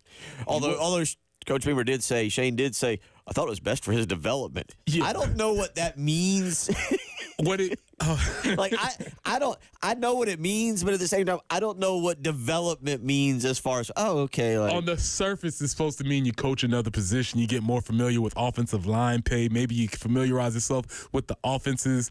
But I can easily break this down for you. Aside from our staff, go look at any other staff and look at the salaries of the tight ends coach compared to the other coaches. And we can tell you how the rank of importance they are on the staff. So, no, it wasn't good for my development. I do wonder as you say that, and I'm sure maybe I can research this. Just does South Carolina have the highest tight ends, highest paid tight ends coach in the country? It's a good thing to put on Sean your resume. Elliott. Good thing for Sean's agent. Again, talking about agents, like, listen, I get tight ends coaches paid. That's my thing. That's what I do. I do appreciate basically Shane Beamer saying, yeah, he didn't like the move. Justin Stepp. Josh Stepp's at Cincinnati, I believe, or Louisville. But he openly said, yeah, he didn't like the move, and he left to go pursue another opportunity. We didn't fire him. He left because he didn't like what had happened. Yeah, you don't have a choice. That also tells you, even though in there, because if you've ever left a job like that, you don't, especially when he was home. He was home, obviously, from Pillion. You don't leave a job like that if you're very happy with your employer. So I'm with you. Some nice things were said there. Oh, I miss his family. I miss the Chick-fil-A. Maybe a little bit of a backhand shot. I maybe miss the family more than I miss him. But with that being said, it does tell you that, yeah, I think there's a little bit more, I don't want to say friction. No need to cause extra drama than there is. But you could tell there probably wasn't. The Stepps and the Beamers didn't exchange Christmas cards. Maybe not this year. maybe not this year. I mean, there wasn't the family pajama pic or on the tree that the card went to the Beamers. But in all fairness, I mean, listen, Justin did very well while he was here. And Shane did give him that opportunity, and it all works for everybody for the time that it was. And I think this is how a situation should work. Hey, listen, I want to move you to tight ends. No, I'm not very comfortable with that. Okay, cool. You can find your way. Now, what I will say is I do think Justin came up in this because when I first saw he went to Illinois, I was like, oh, woof. Good luck. Good luck with that, buddy. And it ended up working out well for him. So kudos to him. But this is a big game. 803-404-6100. Let's hear. This is Barry Looney. I apologize, Jen. This is 27 from yesterday. Here is Barry Looney, offensive coordinator from Illinois, talking on if Justin Stepp is preaching the importance of this game to him. Oh, not really. I mean, obviously, he's familiar with the coaches and has got a great deal of respect for Coach Beamer and the guys on the staff. And I know he's dear friends with Coach White and several of the guys on the staff. I just know that and I've got a history of Justin myself. I worked with him in Arkansas, and obviously, we were thrilled to be able to get him last year in the off season, and he's really done a great job helping our room, helping our offense, helping the receivers grow. And we're thrilled to have Justin. Obviously, we're thrilled to be in the Citrus Bowl. I think it's a unique situation. He's playing his former team, but I know all he wants to do is help our football team do the best they can do when it comes to game time. Now that there is some quality coach speak. I know it's a little different, but that there, quality. Yeah, that was solid. I mean, yeah, he's like, I don't have nothing to do with this, man. I don't know nothing else. I don't know. It's not me. I don't know what's going on with that, but I'm sure everybody's all's well and ends well. Everybody's good. 803-404-6100, how you can weigh in. We continue to roll along. We will get back into the vibe check. How are you feeling this morning? In honor of the Cheez-Its, are you feeling Gouda? Or in honor of the Citrus Bowl, as Preston asked, are you feeling lemon booty? We'll ask you that. We'll get back into that, maybe some Cheez-It discussion as well as we roll along here on your Gamecock Game Day. Final day of 2024. Hope everybody's had a great year. You're listening to Jennifer Jensen, Bill Gunner, Preston Thorne. It is the early game.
Up and at 'em. 8:48 as we wrap up our number 2. We'll be here for a whole nother hour as we get you up and get you going. Gamecocks game day. Next hour, we'll be joined by Elijah Campbell. He is reporting from the Citrus Bowl down there in Orlando, where people are waking up, getting their tailgate supplies ready. Maybe you're getting ready to head over to the stadium or get some breakfast and then head over. Preston Thorne, we are just about a little over 6 hours away from kickoff. And again, we'll catch up with Elijah coming up here in about 25 minutes and get his take from down there. And we'll get his vibe check on the fan base. I'm seeing some people saying that yesterday they did the pep rally. South Carolina fans always travel well. They always, especially for excitable bowl games. I don't know if the Birmingham Bowl, which was well attended, was that exciting, but South Carolina fans still attended. So the vibe check, I feel, is high, and it is Gouda. Feeling good. Everybody's feeling good. That's great. That's where you should be. We have a chance to do something that hasn't been done in a long time around here. The preeminent game, early matchup. This should be something that we should be very excited about. Yeah, going through. We'll make some picks in the next hour, but again, going through the schedule today, it'll get going here in about 3 hours. Michigan and Alabama. Neither team. So you talk about contrasting vibes. For South Carolina, Illinois, opportunity to win 10 games, both teams, to play in a New Year's Eve bowl game, to play in a big-name bowl game. I don't know how well Illinois has traveled, but we know South Carolina has traveled well. Now you switch over to Tampa in the ReliaQuest Bowl again, coming up at noon today. Michigan played for the national championship last year. Alabama, did they get snubbed? Did they get, what happened there? I got a feeling those two teams are like, play the game and get this over with. Yeah, I will be on the lookout for, shout out to my Roll Tide folks, but maybe Michigan might want this one a little bit more. Bama, 16.5-point favorite. Jalen Milroe basically saying, I deserve the right to play in this game, but I'm going pro after this. 16.5 is a lot. You taking Michigan to cover that spread? Yes. So that'll be noon. I do like, not because I think Michigan's any good, just because you don't know if Alabama is even. It is. Again, last year they were in the college ball playoff. Lost that really good game to Michigan. Remember, this is a rematch of last year's semifinal game. I think the incredible J.J. McCarthy one-handed snap catch that turned you. Yeah, that's when it all began, Bill. So rematch of that, but again, so much less on the line today. Maybe an understatement. Maybe an understatement. There are players who like, man, we were playing in the Rose Bowl for the national championship last year, and now we are in the ReliaQuest Bowl. Yeah, not even the Outback Bowl anymore. Ooh. At least with Outback, you knew you were getting quality food. Yeah. Which, I have a question. Being that we're in the Cheez Bowl, being at the Cheez Citrus Bowl, okay, I feel that you cannot buy generic Cheez-Its. It's very strong, yes. That's a good take. I think there are some things where you just can't go generic on them. I feel like Cheez-Its are one. 803-404-6100. What are some other products where you just can't go generic? Because I've had cheese nabs, cheese snacks, cheese crackers, and they don't hit the same. I think there's Now, I believe you can go generic on some things, but Cheez-Its are just not one of them. There's one in particular that stands out. I'll see if either of you two. There's a very, very specific one from my childhood. There's two, actually, but one in particular. I'm not a connoisseur. Both are sweets. Okay. Oreos. Those cookie sandwiches. Whatever. Don't work you for can't. you? Yeah, you can't. Cookie sandwich. Oreos. I don't know what's happening with the cookie sandwich. Don't work for you. I don't know what's happening with the filling or whatever, but it's. I believe they were like hydroxy something. Now this is. That was a brand, right? Yeah. I think so. Hydroxy or something like that. Doesn't even sound appealing. No, it sounds like something you should put on your face. For sure. Yeah. That's one. The other one, and maybe some people will, is the generic Swiss cake rolls. I don't know what is covering those things. It's supposed to be the chocolate, like little frosting that's over top of the cake. Those things are awful. Doesn't quite work. The generic Oreos and the generic Swiss cake rolls are two things you're like, no. Well, and now I'm thinking just as far as not even going generic, but as far as the Cheez-It Bowl is concerned, or Cheez-It Citrus Bowl, why did they not develop a flavor that combines citrus and cheese, like a cheese tray with fruit? Like, there's something there. Could they have made some kind of a special flavor for that? For the scientists, there's something there for that. Mm-hmm. You know, in all seriousness. That wasn't serious? Follow me to this because Preston kind of hit on this yesterday a little bit. You got to embrace the lunatic fringe of the bowl season, right? You have to kind of embrace the Pop-Tarts Bowl has done it better than anybody else. I mean, today, I'm assuming the winner, there will be a Gatorade bucket of Cheez-Its that he will get dumped on like that. Like, Is it a Cheez-It stomp? Ooh. That could be fun. The groundskeepers will hate that.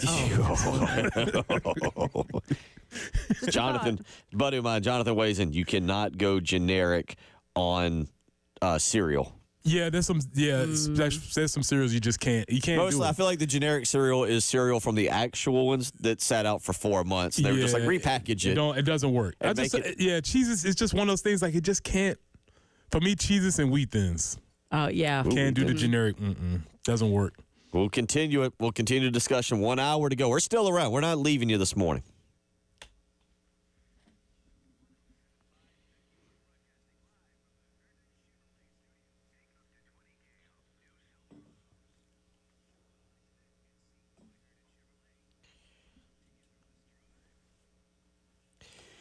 This is it. Final day of 2024. So now your attention turns ahead to 2025. And what are you going to do with your home? Are you thinking about refinancing? Are you thinking about selling? Are you thinking about buying a new one? Well, the first thing you need to do is find out how much money you will have available, what the interest rates are, what the payment options are. And that's where the mortgage guru, Jacob Crowder with First Palmetto Bank, comes into play. And it's time for you to call him and see what is available. You don't know until you check. And you don't know. You might be able to save a lot of money by refinancing. You might be able to save a lot of money by selling your home and purchasing a new one because there's a better interest rate. Whatever is happening, the first thing to do is call Jacob Crowder, the mortgage guru. He has that title for a reason. He helped me several years ago, put me in the condo in Lake Murray. He can help you. So call Jacob Crowder today. 803-719-1005. Again, that's 803-719-1005. Call Jacob Crowder, the mortgage guru, today. Tell him Bill Gunner sent you.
Highway 1 near Pisgah Church Road, still in the cleanup stages there.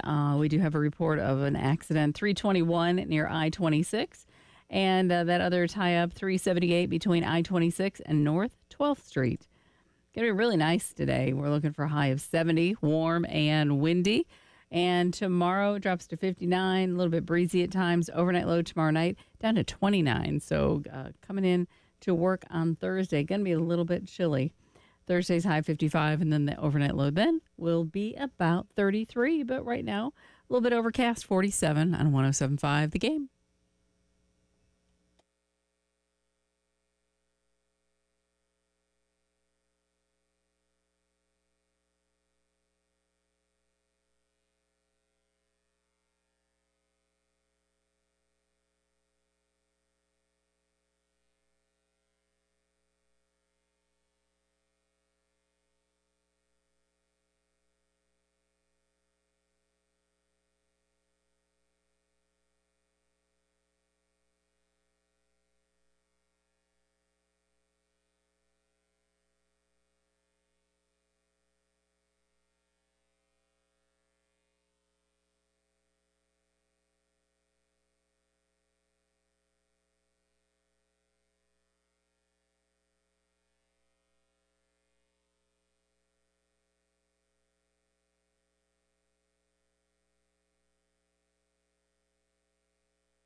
Nine a.m. as we roll along on your Gamecock game day. That's right. Live from our studios here on Gervais Street in Columbia. But coming up in about 15 minutes, we will bring in Elijah Campbell, who will be reporting live from the Citrus Bowl in Orlando, as he has been this week. Sponsored by Atkins Law, Midlands Landscape and Lawn, and Lexington Discount Homes. He will join us. We'll get the vibe check. We'll get the vibe check from down there as to how the fans are feeling. I've interacted with a couple people throughout the week, and it sounds like it's been a party, Preston. Sounds like everybody's feeling Gouda, where Bobby says, feeling Gouda. Gamecocks 38-10 this morning. Nice. Okay. So weighing in on that. A lot of you also, well, you guys take these generic stuff. Some of y'all, yeah, I'm with many of you. Let's go through some of these. Hot Sauce Frost goes Doritos and Fritos. Dennis in Myrtle Beach goes with Cheez. Ronnie weighing in also cereal. The off-brands taste like cardboard. Now the texter weighs in. 100% agree with Preston. Bought some off-brand Cheez-Its the other day. They ended up in the garbage. Yeah, it does. I don't know what it is. I don't know whether they don't put enough proper chemicals in it for to really get it through the processed food makers. I don't know, but and also please leave all the Auntie Annie's or organic, or please leave that to the side. We're not doing that here. Couple of texters weighing in with Pop-Tarts. You cannot go organic on. And then I'm with this texter who weighs in. You cannot go organic on generic. You can't go with generic. Generic. I'm sorry, I said organic. You cannot go generic on peanut butter. Very true. But I think you're ace of spades. What you cannot go generic on, you got to stick with a brand. Goober grape. Toilet paper. Yeah. Well, yeah. That's very, very clear. That's your going to be your top one. That's the top one. That's going to be your top one. So, Brandon weighs in and goes with Twinkies. A generic Twinkie? I didn't know they had generic Twinkies, but that does seem very likely. That's struggle. And then a texter weighs in, and we have to fact check here. Fun fact: Oreo is the generic knockoff. The original was called Hydrox. Okay. Yeah, I feel like that was somewhere in my interesting deep files. Well, this is a case where they surpassed the original, because there's nothing better than Oreos, and you just can't do the cookie sandwiches or whatever they want to call it. Just does not quite hit the same. Joey from Sumter totally gets the show. Just tuned in. So sorry if this has already been said. You cannot go generic on ketchup or trash bags. Oh, boy. Oh, those were fighting words with my mom. My one sister tried to bring in, an off-brand or a store brand of ketchup, and my mom, within a couple months of the end of her life, you can take that back to the store. I mean, that directive was given. Yeah. Yep. Cannot do that. That's a fact. There you go. And Why do I know? Because I've tried. Uh-huh. You try. It's like, man, I could save 35 cents here. Yep. Don't do it. No.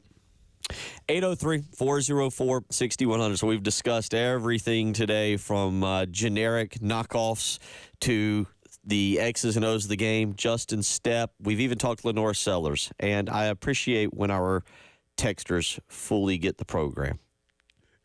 Because we talked about Lenoris Sellers. And we've talked about Cheez-Its and Cheez. And we talked about the development of Lenoris Sellers. And Ford weighs in and says, Bill, I think Lenoris is going to have a monster game.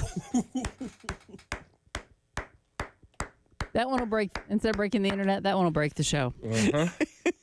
Thank you, Ford, for totally getting the program. Nice. 803-404-6100. Then we start talking about holes in defense. Like, is it going to be a Swiss cheese defense? Is it going to be, we're heating up, man. Yeah. The 9 o'clock hour, everybody's loosening it up a little bit. Yeah, normally we're getting out of here. This is when we feel good, but we're carrying you right on up. It's Gamecock game day. We're carrying you right on up again to the next hour when it will officially begin, Gamecocks game day. And then we'll have the network pregame show starting at noon. Kickoff set for 3 o'clock. Reminder, you can head on over if you are not down in Orlando to Jay's Corner Restaurant and Bar right across from Williams-Brice Stadium today. 3 o'clock, we'll have our 107.5 The Game viewing party taking place there. If you are down there, and Shannon is and says in Orlando, and it's Gamecock heaven, Gouda and no generic goldfish. Yeah, that's another one. That's another one. Can't do those either. What do they call those? Fish snacks? Fish food? I don't know. 803-404-6100. How you can weigh in again. Elijah Campbell set to join us here in about 10 minutes from what you got? Penguin crackers. Is that what they're called? This is one brand. Whales. Yeah. For goldfish? Yeah. Boy. They're like, if we just make it a bigger fish, surely that'll work. It's the same, basically. It's basically the same. So we get you going. We'll make some picks coming up here later on this hour as well. College football playoff. Real quick, college football playoff gets going tonight. Preston Thorne, Penn State, Boise State. Penn State an 11.5-point favorite. Is this a big game? Because it's Boise State. Now it's being played in Glendale, Arizona. First playoff game of this set here. The rest are tomorrow. Texas, Arizona State, Ohio State, Oregon. By the way, question, I did hear it, I think, coming in on the whatever was on before us. Did Oregon get screwed? Yeah. Really rough ride for them to get through the playoffs for sure. But Oregon, Arizona State tomorrow in the Rose Bowl, 5 o'clock. Notre Dame, Georgia. So is this a big game for James Franklin? Is big game James?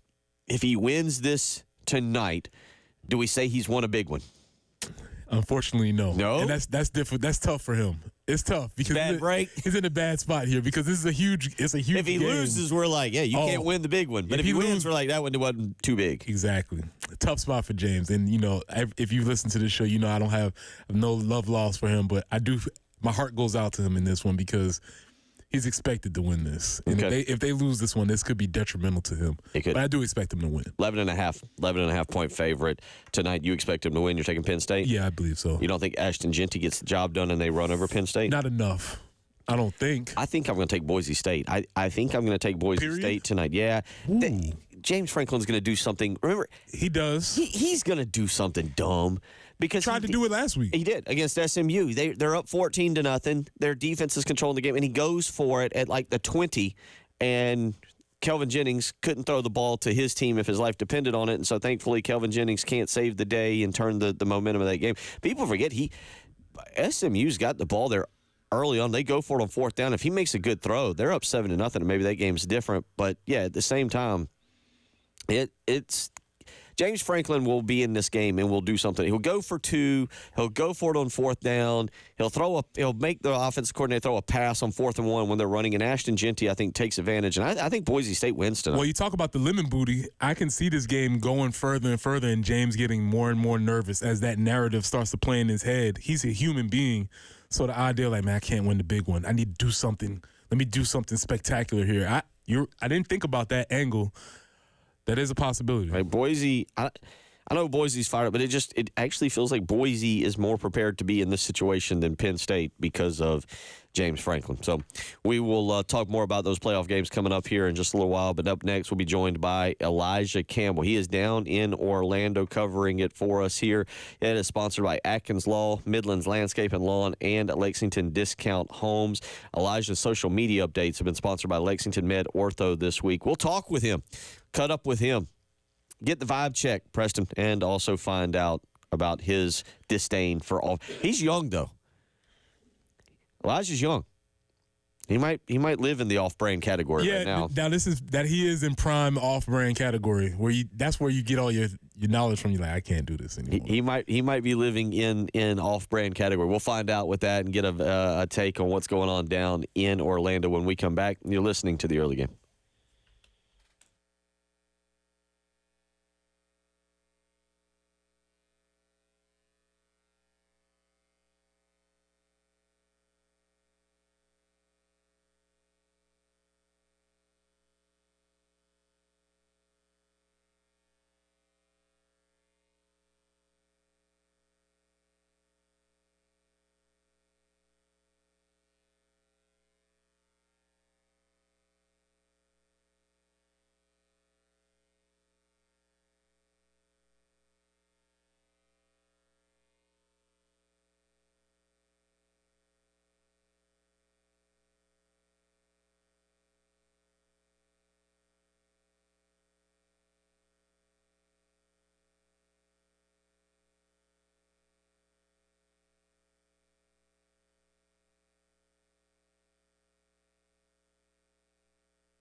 Earlier accidents have been cleared. Great news on that front. And forecast-wise, looking pretty nice. Going to be 70, warm and windy today.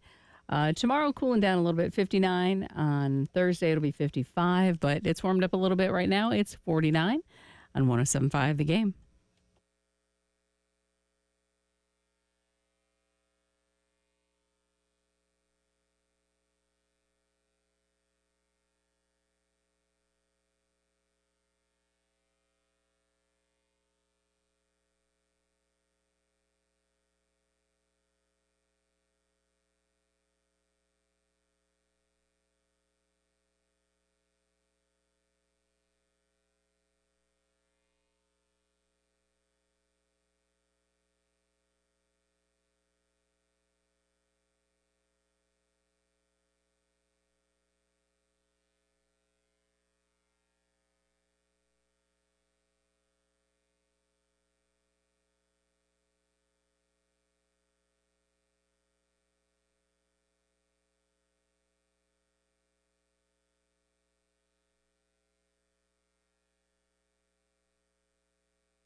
And 9:15 as we roll along, we will get in touch with Elijah Campbell here in just a few minutes, who is down in Orlando. I do appreciate so many of y'all so many of our listeners get the show, Preston Thorne.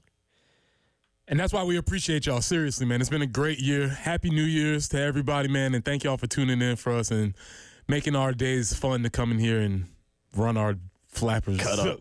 about whatever. Sometimes have to talk sports. Yeah. Seriously, man. Appreciate all of y'all. So many of y'all, again, Jeff weighs in. I wasn't thinking about condiments. I can deal with store brand ketchup and mustard, but absolutely cannot do with any other mayonnaise. Cannot do any other mayonnaise other than Duke's. That's a common theme. Thomas weighs in. Yellow mustard has got to be French's, period. And Heinz ketchup, unless you find an absolute duplicate with a different label. Just don't risk it. Don't risk it. Ketchup. And then you've also got Josh weighing in. Y'all keep dissing these off brands, and you get the coveted Dr. Bob soda sponsorship. We'll be drinking Dr. Bob's early in the morning. We appreciate all of y'all who get the program and love weighing in when we cut up. 803-404-6100 if you want to text in. But let's go down to Orlando, Jennifer. Elijah Campbell, live from the Citrus Bowl in Orlando, covering the Gamecocks. Citrus Bowl coverage on the game is sponsored by Atkins Law Firm, Midlands Landscape and Lawn, and Lexington Discount Homes. Gonna run inside the 20, 10. Lenoris Sellers going left side, 5. Touchdown, Carolina. On the game. On the scene reporting, Elijah Campbell. That was some very, very, very serious music, Elijah. Did you have them set up that music? That was very serious. Yeah, maybe a little too serious. I think my suggestion was the Curb Your Enthusiasm theme song, but I think that got denied. That did not come to fruition. So I don't know where that fell apart in the editing portion of it, but ultimately it came out a little more serious, but we'll take it. I'm a serious Big J journalist, so I guess maybe it's a little more fitting than what I had planned originally. Well, with your serious Big J journalist hat on, we've been asking our listeners and everybody, what is something that you can't sacrifice on the generic? Because I'm of the position that you cannot have generic Cheez-Its. Is there anything else you would like to add to our list? Ooh. Yeah, Cheez-Its definitely one of those things that I can't do generic. You know, ironically enough, Pop-Tarts too. Have you ever had Great Value brand Pop-Tarts? They're terrible. Yeah. They're terrible. Yeah. It's like the breading is like cardboard. Like the crust is really bad. And I don't know. Like there's not as much filling too. Like you get robbed on filling. Doesn't work. It's just, I don't know. It's because my grandparents, when I was a kid, used to do the Great Value brand Pop-Tarts. And, of course, I wouldn't say anything, but in my head, I was miserable.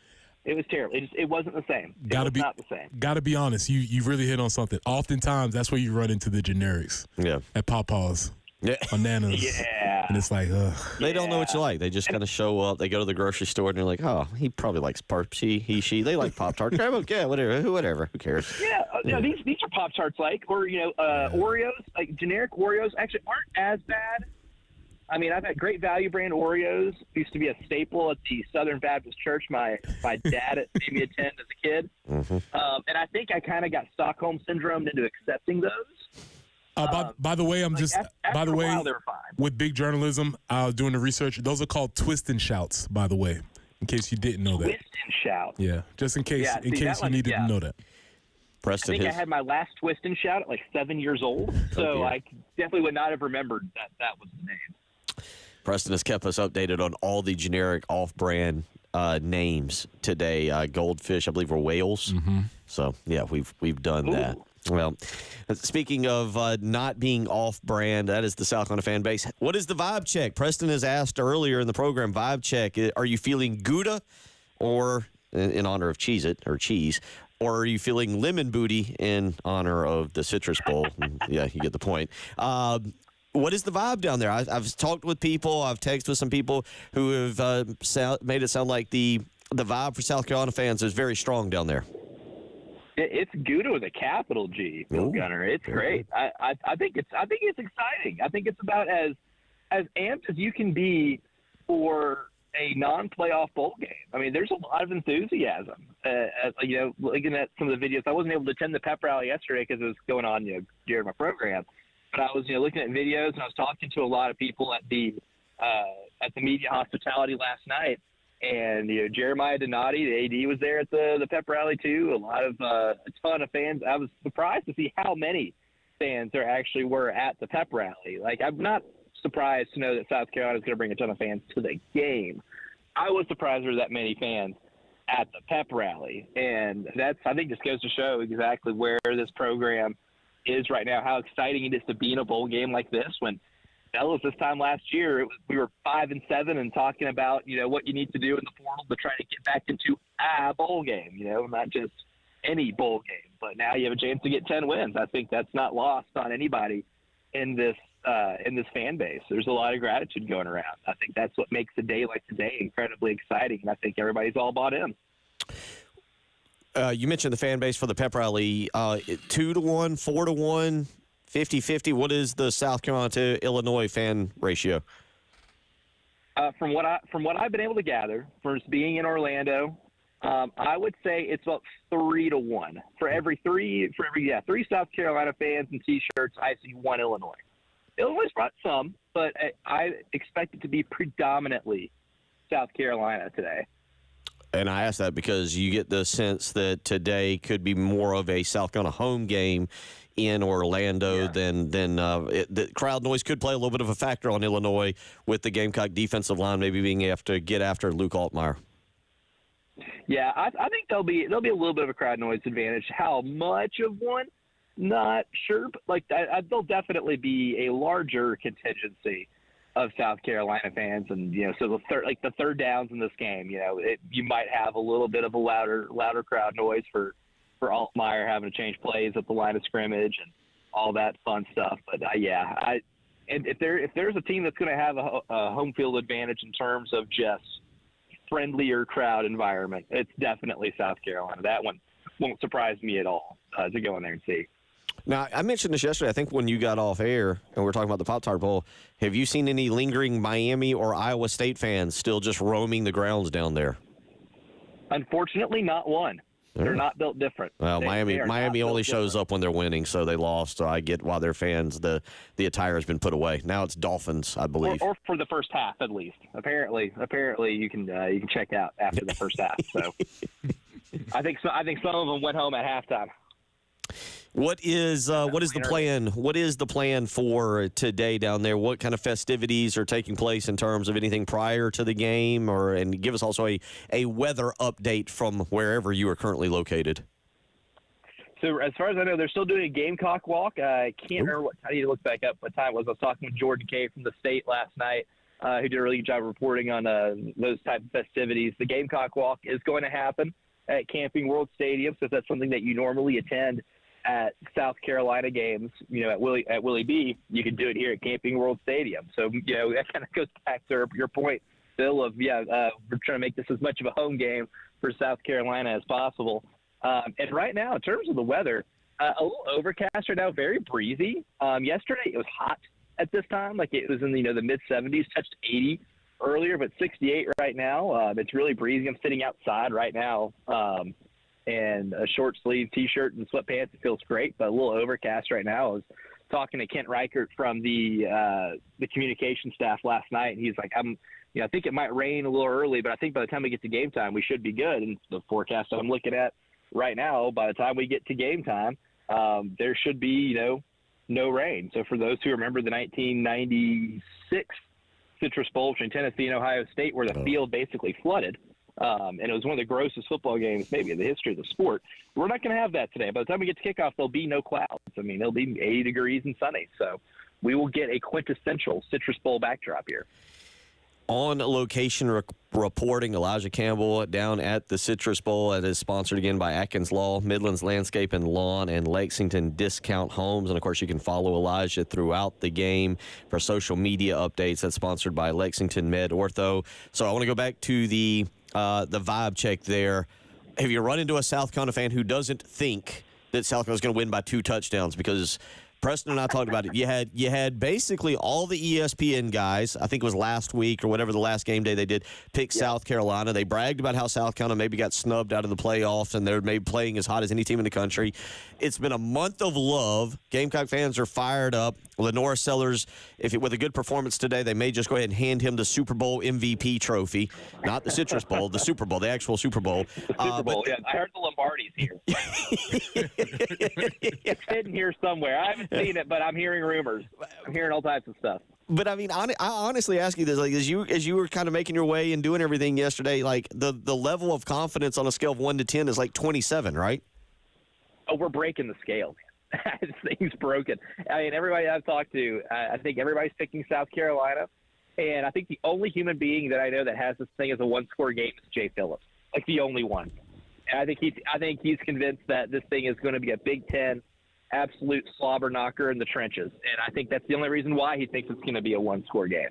And that the fact that it's been a month since South Carolina's played their last game, and I think he's convinced, and maybe rightfully so, that there'll be some procedural stuff, some penalties that are really silly, some week 1 type penalties early on. And Shane talked about trying to avoid that yesterday and during the presser as well, is avoiding those week 1 penalties because you have gone a month without playing a game. But there's not a soul here that I've talked to that isn't fully confident that South Carolina is winning this by at least two scores. I would love to go back and look. I need to go on CBS Sports Line and look and see exactly what percentage of, bettors on BetMGM have taken South Carolina to cover the 10. Because if it's anything less than 75%, I'm shocked. I think that's kind of like the national perception too, is that it's the hottest team in college football right now. And Illinois is a team that has had, I would say, one slightly questionable loss, but is nowhere near as battle-tested. Yeah, they played in the Big Ten, but the battles or the biggest test they've had, they got either blown out by, almost 30 to Oregon. And, Penn State, they couldn't score more than 7 points. And, this is the closest defense they've seen to Penn State since Penn State. So I think the general consensus nationally and absolutely locally is that South Carolina is going to beat them over the head with hammers for 4 quarters. Okay, well, with that being said, we don't have a bunch of time, so I'm going to put you on the clock here, and I'm going to put you to work. I need a 30-second scouting report for the Fighting Illini in 3, 2, go. All right, defense.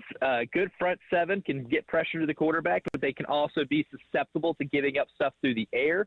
Last game against Northwestern, they almost gave up 400 yards passing, so they can be got through the air. I would expect to see Lenoris Sellers put it up in the air a little bit more today. Offensively, Luke Altmaier, solid quarterback, nothing special, but he does avoid turnovers, only 5 interceptions on the year. The running game isn't fantastic. They can be stopped. I like South Carolina. Good job. Good job. What a pro. What a pro. That's why we sent you. I had to work with that mental clock ticking. That's what youth does for you, man. Brain sharp. He's up early. He's driven 6 hours, man. I ought to be young again. It's Elijah Campbell live from the Citrus Bowl in Orlando, again sponsored by Atkins Law, Midlands Landscape and Lawn, Lexington Discount Homes. You can follow him on social media today for updates. That's sponsored by Lexington Med Ortho. And we let you out of here with this. How many Cheez-Its have you consumed so far in less than 24 hours? I had 9 of the little bags last night. I tried one of each flavor. I will say, the one that I had that I did not expect to like as much as I did, white cheddar. That was great. White cheddar is fantastic. That's the closest one to the Tabasco and the original that I can get to. The extra crispy were still really good, or the extra burnt ones are pretty good. But the white cheddar, I had like 2 bags of those. I had an extra couple bags. And they had leftover Pop-Tarts there last night. Oh. I left the hotel last night, fellas, with 3 boxes of Hot Fudge Sundae Pop-Tarts. 3 boxes. Elijah, we will catch up with you maybe on Thursday and get a recap of everything. Appreciate your work. Absolutely. Thanks, guys. Appreciate it. We'll be right back.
Things have cleared out on the highways this morning, so we're not really indicating any major slowdowns. No accidents to report at this time. And forecast-wise, 70, that will be our high today, and that's how we wrap up 2024. Overnight low, 42. And starting off 2025, a little bit cooler, 59 for the high, but the overnight low of 29. So going to be chilly getting in on Thursday morning. But right now, 49 at 107.5, the game.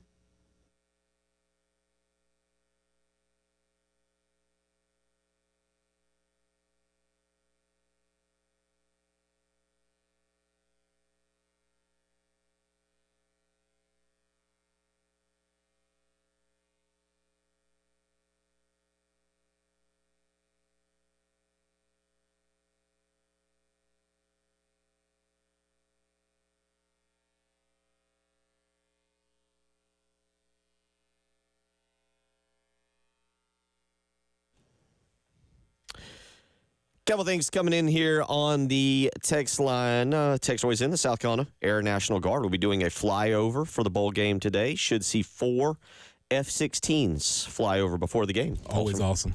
Cool for that. Another texter weighed in. If you're down there in Orlando and you're listening this morning, says the Gamecock Walk begins at 1 p.m. and there's a fan fest that starts at 11 a.m. this morning. So you can get up and go experience that again. We're going to carry you through here about another 20 minutes. And then turn it over to our Gamecock Game Day, which will be our official start of the game day. We've covered you here for the last 2.5 hours. Network will take over at noon today. And, of course, kickoff scheduled for 3 o'clock. I want to remind you we'll have the Citrus Bowl viewing party for 107.5 The Game at Jay's Corner Restaurant and Bar right across from Williams-Brice Stadium. So if you're looking for somewhere to go and watch the game today and hang out, go visit the rest of the 107.5 The Game crew at Jay's Corner Restaurant and Bar right across from Williams-Brice Stadium today for the Citrus Bowl viewing party. 803-404-6100, how you can weigh in. As we have talked a lot of this South Carolina game, we're going to get into some picks here in just a second. Preston's got still a big wager taking place with our good buddy Saki. If Preston wins, he gets a $100 gift certificate to a fine dining establishment here in town that will $100 will purchase you one drink and an appetizer. And if he loses, he has to hold up a sign that basically says the Big Ten. I got to go back and find exactly what it is, but it's basically bragging on how great the Big Ten is. He has to hold it up on our live stream. Well, at least we all know we're all better than the ACC. Oh, yeah, let's go through a couple of these games real quick today. Louisville, part of the ACC contingent that doesn't know how to win a bowl game. They take on Washington at 2 o'clock today in the Tony the Tiger Sun Bowl. I haven't paid much attention to Washington, obviously, since Kalen DeBoer left. I have watched Louisville a decent amount. I guess this is a pick'em game. Let me get Washington just to keep the streak going. Huskies 6-6 on the season, and yes, Louisville is. It's been an interesting season. They were kind of in the running at one point I say in the running, but they were moving up in the college football playoff rankings and then slid. The Cardinals are favored by a point in this game. 49.5 is the over-under on it. They're 8-4 on the season. They closed out the season winning 4 of their last 5, beating Boston College, Clemson. That awful loss to Stanford in which they committed 2 15-yard penalties to set Stanford up for a field goal. They beat Pittsburgh and beat Kentucky to wrap up the season. Reminder, we got to come back. Let's put it on the rundown for Thursday or Friday, but Brock Vandergriff retiring from football was we didn't get to that yesterday, but an odd thing. I think I'm with you. I think Louisville wins this game, and at least the ACC has a little bit to brag on. Also later today, 3:30, Baylor and LSU. LSU has got a lot of LSU's taking some just random drunks from Baton Rouge to the game to play in this thing. Both of their starting tackles have opted out. Will Campbell and Emory Jones both projected to be top 20 picks.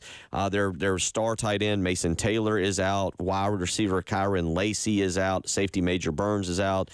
They've had people enter the transfer portal.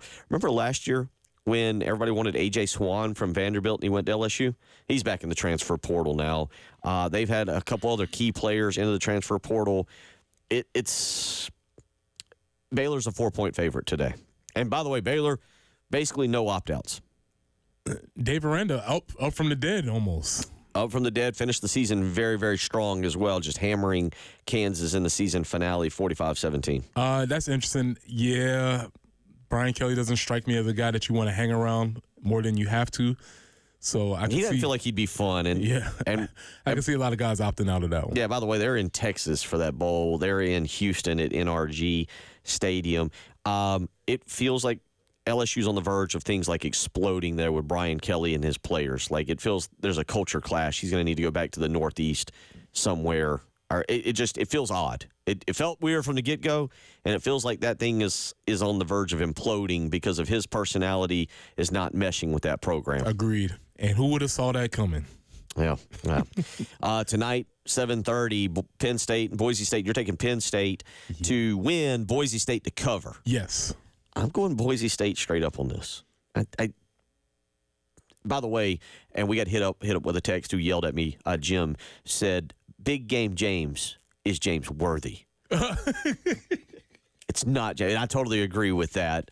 Which brings the question: if your name is James, do you just automatically get Big Game James? Big Game James. So, yeah, but you're going Penn State. I'm taking Boise State to win this thing straight up tonight. Tomorrow, 1 o'clock, Texas and Arizona State. This will be the Chick-fil-A Peach Bowl at Mercedes-Benz Stadium. Texas is a 13-point favorite. What do you think? Yeah, I don't think Arizona State should be in the game. Okay. Honestly. I think they're a great story. Awesome job. Kenny Dillingham has done an amazing job. Cameron Scatterbo, awesome running back. Thought they were awesome. I just think they'll be a little bit outclassed in this one. Texas wins very close. Okay. I'm going Arizona State to cover. Here's my prediction on this. Arizona State jumps out to a 2-touchdown lead, and Texas rallies and finds a way to win. But it would not shock me at all if Arizona State, just because of what you said, Scatterbo's playing really good. He's good.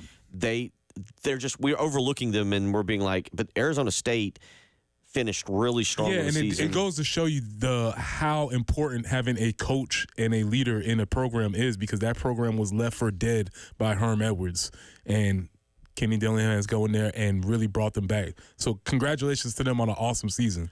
That one could be the one that throws everybody off tomorrow. Early game, Arizona State. I got Arizona State covering. I'm going to take Texas to win, but I see that game being crazy. I could see a scenario where Arizona State gets up and we're all like, wow, Texas is going to be knocked off, and Texas furious rally and wins. That's kind of what I project. 5 o'clock tomorrow, because the Rose Bowl gets their own way and we're not allowed to do anything without their permission. 5 o'clock, Ohio State, Oregon. Ohio State is a 2.5-point favorite. Ohio State probably should have won the original game in Eugene. Oregon put 12 men on the field in a brilliant coaching move. What do you got here? This is a pick 'em. Oregon looked impressive. Ohio State probably looked the most impressive, I think, in their first week. Being that I'm compromised by my wager. It doesn't matter. It doesn't matter. You got to have a Big Ten still team. Good. Yeah, either one, you're losing a team That's on this. True. Give me Oregon. I think Ohio State puckers up. They look too good. Too much success. Little lemon booty and for all Ohio of a State? sudden, I think Ohio State puckers up tomorrow. Ryan Day puckers up, and they look too good, and Ohio State loses, and the cause for Ryan Day's job get going again, much to the chagrin of Kirk Herbstreit, who hates all the dramatic media. But no, Ohio State puckers tomorrow. Dramatic media man hates the dramatic media. Very true. Tomorrow night, 8:45, Notre Dame and Georgia. No Carson Beck. Gunnar Stockton has had time to prepare. I read an article yesterday, this could have been floated by anybody, but it was just interesting how they said the Georgia team seems to have a different personality with Gunnar Stockton playing as opposed to Carson Beck. I wonder how that plays out. I think I like Georgia. I do too. Georgia 1.5-point favorite in that. Yeah, I think Notre Dame's overrated. Most overrated in the CFP right now? Yes. Okay. Yes. Yes. I do like Penn State, but I think James Franklin puckers up tonight as well. But I like Gunnar Stockton, different offense there, and I think Georgia wins. So there's our picks. We both go with Oregon. We both go with Georgia. We both take Texas, but I've got Texas having to rally late to win that ball game. We'll come back. We'll give our final thoughts on South Carolina and Illinois. The Cheez Citrus Bowl set to take place here later on today. You're listening to the early game.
Lost in all of it. And by the way, let me remind you again, coming up next, Tyler Head, Terry Ford. They'll continue on with Gamecocks Game Day. They'll turn it over to the pregame network show at noon. And, of course, kickoff at 3. And, again, a reminder, if you are here in town, you want to come watch the bowl game with 107.5, the game gang, you can do it at Jay's Corner and Restaurant and Bar right across from Williams-Brice Stadium at 3 o'clock today. So a lot going on. They'll tell you more about that coming up in the next 2 hours as Tyler and Terry get you set, get you moving this morning. Lost in all of this, and we'll do more on Thursday and Friday about Gamecock Larry because Jen hadn't really had a chance to. I know you called in, Jen, last week, and we'll get more into Gamecock Larry, but certainly Preston, Jen, because we're having a game today and we didn't get to do it, final day of 2024. It's been a fun year for all of us. We've had a blast. It's been a fun 2024 Gamecock athletic season, from a women's national championship to a great run by men's basketball. Baseball was wildly entertaining, and then we got a coaching search, and then obviously this football season. It's been a phenomenal year, and I can't say there is any other two people I'd rather do it with than with Jen and Preston. I'm so thankful for what Jen does, and Preston for what you bring to the program every morning, keeping me straight, but also cutting up and laughing, whether it's Cheez-Its or bacon or generic brand stuff. This is a fun show for us to do each and every day, and man, I've had a blast. We've lost some great people along the way. Gamecock Larry, obviously, again, we're going to remember him more when we come back. But, guys, I'm so thankful to have Jen and have Preston and for us to be a family and to cut up and laugh in the manner we do each and every morning. I'm thankful for y'all and look forward to 2025, where we're going to win the entertainment show and the sports show year of the war. We're going to win this year. Yeah, we're going to win. Question. We came in second place last year. We're going to win this year. Yeah, we have a lot of quality entry material already, and I feel sure that in that first quarter, when we have the opportunity for a little bit more, it'll be solid. Absolutely. And again, I echo the sentiments, and thank you all for listening and indulging us with the silliness and the seriousness and whatever we do. We really appreciate it, because obviously with all the other options out there, and you choose us. So we definitely appreciate it, and we'll be back next year to bring it some more. As Preston said the day after we found out, about August 5th, I believe, we're coming back stronger. That's right. In 2025. And again, we do view ourselves. I didn't make a scene at all at the award ceremony. Nope, not at all. Yeah, we had worked on you not making a scene. We had worked hard, and it still didn't pay off. Yeah, one of you might need to go next year, because I may or may not be allowed. We view ourselves obviously as a sports show, but an entertainment show as well, and want to get you up and get you going each and every morning with laughs and brighten your day a little bit. Because 6 a.m. it was a little bit nicer coming in at 7 this morning, but we'll get back to our routine starting on Thursday. Yeah, we'll be back. Like I said, it was nicer to get an hour, but again, I was a little discombobulated. Mm-hmm. There were more people. I stopped by my local gas station, which I stop by every morning, and there were actually people in there, so it was a little bit messed up. Also, I played the game of I'll get gas in the morning because I got an extra hour. Oh, yeah. And I was late. So, it's normal stuff. So, we will obviously tomorrow off and then be back bright and early, 6 a.m. on Thursday morning. And Friday morning, we'll talk about the bowl game. We'll start getting ready really for SEC conference play. Last night, South Carolina knocks off Presbyterian. Not much to really discuss there. 69-59. That game was scary, a lot closer than it needed to be. But we'll get more into basketball again this coming weekend, both men and women taking on Mississippi State. And we'll do more of that. Again, we'll be back on Thursday morning, bright and early, 6 a.m. So, final thoughts here. You heard JC Sherbet say it. He thinks it's going to be closer than the experts think, if you will. 9-point spread, Preston Thorne. It feels like anybody and everybody who gets to pick has taken South Carolina in this game and expects Lenoris Sellers to have a big game. Except for my sister Julie, who is an alum of U of I. Except for Sister Julie. Come on, sister. Maybe we call her, if we win, maybe on Thursday morning, that's how we open the program, with a prank call to Sister Julie. I think she would. She is not nearly as playful as I, so I'm thinking. Wait, you'd have to have the dump button ready? Yeah, Yeah. But the husband might answer, so it could be fun. We'll give it thought. Yeah. We'll give it thought. You go and you got, is it a family wager? Wager? Don't even have that. We ended up showing up together at the house, and so we were in our respective gear. So I put that picture out on Twitter, but no actual wager, but bragging rights. Oh, yeah. I'll be obnoxious. What you got for today there, Preston? Let me ask real quick. I know we're running low on time. How big of a difference is it with Dow Loggins not being there and Mike Shula? Probably minuscule for this particular game. Going forward, there will be a difference, but I don't think they try and rock the boat too much. So what do you got today? I'm looking forward to a very entertaining game. I want to see Lenoris go out there and continue what he did against Clemson. And as I said, if he takes care of the ball, not fumbling, I think they should take care of Illinois pretty handily. Yeah, I think I'm with you. Final picks here of the game. Remember Barry Looney Jr., the offensive coordinator for Illinois. He's had a month to prepare. We know Kyle Kennard is out. It's going to be really interesting to see what he does. I go with South Carolina to win this game, but I am afraid. I feel like it's going to be closer. Illinois is a good football team. I feel like we have too much of a Brett Bielema mindset because of how bad he was at Arkansas. Illinois is a good team. They lost to Penn State, lost to Ohio State. Lost to Penn State, lost to Oregon, lost to Minnesota. Gamecocks win, but it's by a touchdown, and we're sweating this one in the fourth quarter. That'll be fine. We're sweating. As long as we get to 10. Win for 10. Yep.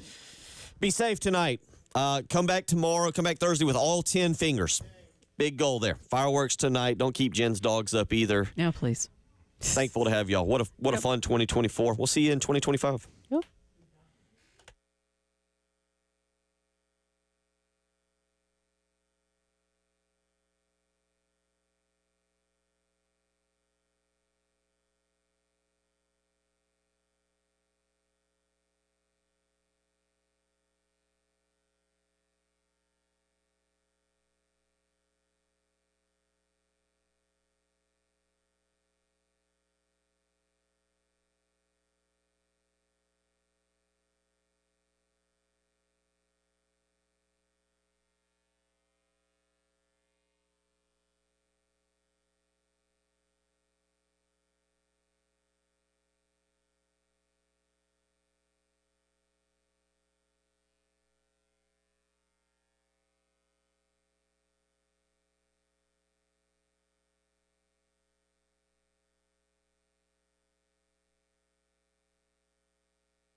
The Citrus Bowl version of Gamecocks Game Day. Terry Ford, Tyler Head will be connecting up with Elijah Campbell in Orlando throughout the show as well. All right, so this beats the heck out of last year. It sure does. I said this yesterday. You know, the holidays were a lot more fun having another game to look forward to as opposed to, well, there's always spring ball in a couple months, so excited. Final day of 2024, obviously, and it's been a fun season. 9 wins, 6-game winning streak. A lot of ups and downs earlier on in the year, but hit their stride towards the mid part of the season, and now playing in the best non-playoff bowl you can get. Yeah, and you have an opponent in Illinois that it's very interesting because they're spectacular in that they're really not spectacular at much of anything. They are a perfectly fine Big Ten team. They are not Penn State. They're not Oregon. They're not Ohio State. But they're also not Purdue. They're somewhere in that happy medium in the middle, which you can live a good life in the Big Ten doing that. And if you're Illinois winning 8-9 games a year, you'll hang around for a long time. But I brought this one up to you yesterday. When's the last time you really had a relevant thought about Illinois football? Probably not too much recently, besides Justin Stepp going there as a wide receiver coach, back in the spring. Yeah, when you think Big Ten football, you're never going Ohio State, Michigan, Penn State, now Oregon, and Illinois. So, yeah, they're solid. They're above average. They're not really spectacular in anything with that football team. They just find ways to win games in the fourth quarter if you let them hang around. We'll get into that here in a little bit about the Illini. South Carolina, on the other hand, 6-game win streak. You won games against 3 ranked teams, and one team was on the cusp of being ranked in Vanderbilt. Yep. So, I mean, you're on a roll. In a way, it was kind of, man, it's a shame the regular season ended, or you couldn't play the bowl game the week after Clemson. Sure. Yeah, you do kind of wonder because it has been exactly a month and a day since they played that game against Clemson. You wonder what that month off has done to maybe stall the momentum a little bit, and they may get off to a little bit of a slower start today because of that. But, yeah, there's no doubt, and we talked about it ad nauseum about their case for making the college football playoff, which obviously they ended up coming up a little bit short there, but they were one of the, if not the hottest team in college football wrapping up the regular season. Unfortunately, the losses earlier on in the year were just a little bit too much to overcome in terms of getting yourself from that 12-team field. But you get a win today. You have 10 wins for the 5th time in program history. You're going to be one of the talking points of the entire offseason going into 2025. Yeah, like a Lenoris Sellers, and we'll talk obviously more about Sellers through the day, but this could be the day where it's sort of like the coming out party of Lenoris Sellers to the country, because look, there are a lot of folks going to be sitting around, laying around, chilling, watching sports today, right? Correct. And last time I checked, and maybe I'm wrong, this is the major game in that 3 o'clock window. It is. I mean, you're going head-to-head with Baylor and LSU in the Texas Bowl. Exactly. You're going to get the back half of Louisville and Washington in the Sun Bowl. Alabama and Michigan, that game should be over about the time that this one's starting, but that's not a game that excites a whole lot of people. So, yeah, as far as exciting, potentially interesting matchups ahead of the playoff game starting tonight, yeah, South Carolina and Illinois going to kind of stand out on their own. So you get a nice little sweet spot. If Lenoris Sellers can play the way he has down the stretch for South Carolina, really since the Oklahoma game. If Sellers plays the way he has, he's going to put himself right there on the list of the preseason hype for a Heisman in 2025, players to watch, all that fun stuff, right? The maturation of Lenoris Sellers has been so intriguing. And, we go back to game number 1 against Old Dominion. Yeah, they won, but it felt like they didn't win with how we were talking about it come that Monday morning. And, look, he was making mistakes. He was putting the ball in harm's way, turning it over with fumbles and interceptions, not making some smart decisions. But as the season went along, and you mentioned that Oklahoma game, which came after nearly beating Alabama the week before, he hit a stride. And then it became, well, he's impossible to bring down. He's making those smart decisions. He's making, big-time plays. He's throwing the ball well. He's running the ball well. And, again, by the end of the season with that miracle play that he had against Clemson, the third and Sellers, as I like to call it, he is the talking point of this team that's grabbing the attention of the national media. And, again, if he has a great performance today, he's going to get a lot of that hype in the offseason as well.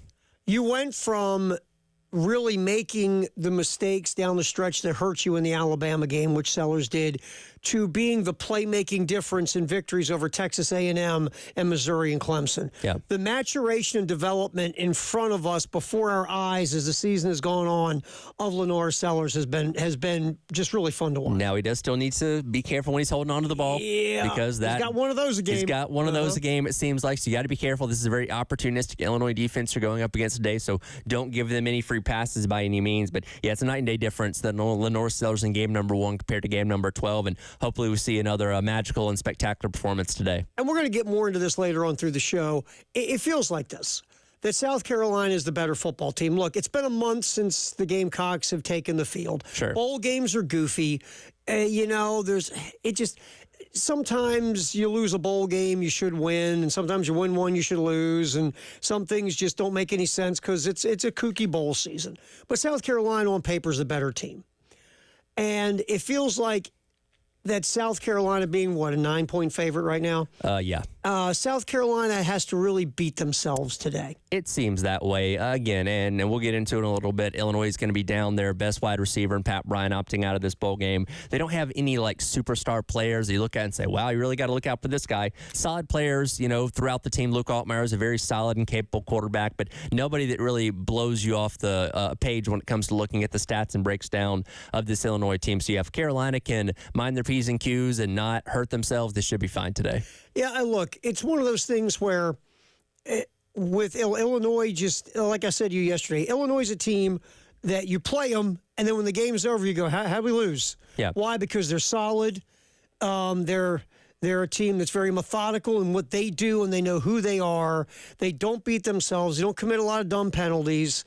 They hang around, and all of a sudden, in the fourth quarter, they find a way to steal a game from you if you're not careful. So if South Carolina can play in the fashion they have played during this 6-game win streak, it should be a victory over Illinois. But here's the interesting part. Both these teams are looking for their 10th win. Yes. And it will be the 5th time, whichever team gets win number 10, will be the 5th time in program history they've gotten 10 wins. It's kind of funny how similar these two programs are to one another, where, again, they both kind of exist in that middle ground of their respective conferences. Both teams, like you said, going for the 10th win for only the 5th time in program history. When you look at the numbers and the records of Bielema and Beamer in the 4 years they've both been at Illinois and South Carolina, respectively, they almost exactly mirror each other. The one difference is in 2021, Illinois went 5-7 compared to 7-6 with Carolina, but every season since then, the exact same record. These two programs are very much mirror images of each other. And they both feel like they're heading in the right direction. It was just, sure. That's a duh, right? Well, and he was the majority of your carries from the running back spot. And yeah, Attaway and Howell, they've gotten a few carries here and there, but they're going to be carrying more of a load than they've had this entire season. Now, again, you had Ross Gradaway, carrying a lot in the Akron game because Rocket Sanders got hurt there. So he's not completely foreign to it. He was the lead back when he was at, North Texas before transferring over here. So it's going to be interesting to see how that room develops. Again, you still got Dylan Stewart on the other side of the edge, but can a JT Gear, can a Gilbert Edmond, one of these other guys at the other edge spot step up, because they're going to have free reign because everybody's going to be focusing on Dylan Stewart and preventing him because you don't have Kennard on that other side today. And the Illini's offensive line can struggle in pass protection, which we'll get to in a little bit as well. Illinois, besides losing their best offense, Luke Altmaier has had a nice year at quarterback. Yep. But losing Bryant, the wide receiver, does hurt. The best player on their defense is Xavier Scott, the corner, second team All Big Ten. And that's something we'll talk about later as well. Weather, 77 degrees. Ready for this, though? 10% chance of precipitation in Florida. Well, that's Florida for you. Exactly. So speaking of Orlando, Florida, let's drag Elijah Campbell on here live from, I don't know, where is he at, Epcot? I don't know. Are you on the Space Mountain ride? He's riding Small World as we speak. You're on Small World right now there, Elijah Campbell. Yeah, I'm actually in Space Mountain right now. So not only can might be hard to hear me, I can't see anything.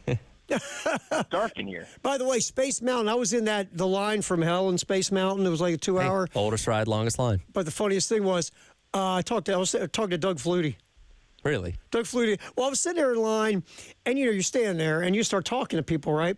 So I said something, and the guy to somebody in front of me, the guy behind me, laughed and said something, and I turned around to reply to him. I'm like, oh, it's Doug Flutie. I didn't say, oh, you're like Doug Flutie, can I have an autograph? I turned around and I started talking to him. He was holding his kids and everything, and him and I shot the crap for 40 minutes in line. Last person to successfully complete a drop kick in NFL history. Yeah, he was a nice dude. Nice dude. Is he shorter than you thought? Oh, God, yeah. I was like, wow, you are really short. I mean, you're Bill Gunner short. Oh, my God. All right. So, and he won a Heisman. I know.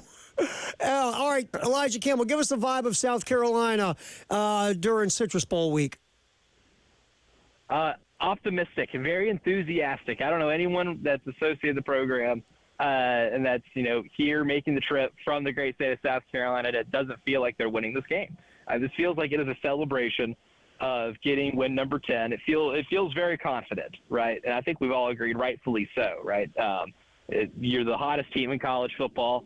You're the one that no one wanted to face coming into this because of that 6-game winning streak. You're the one that if there was a 9-3 team that rightfully earned a spot in the college football playoff, it would have been you because of how you're playing right now. But there's a lot of enthusiasm. I didn't get to attend the pep rally yesterday because of got to hang out with Jay Phillips for 3 hours. Forgot he even worked with us for a while. We did too. So did we.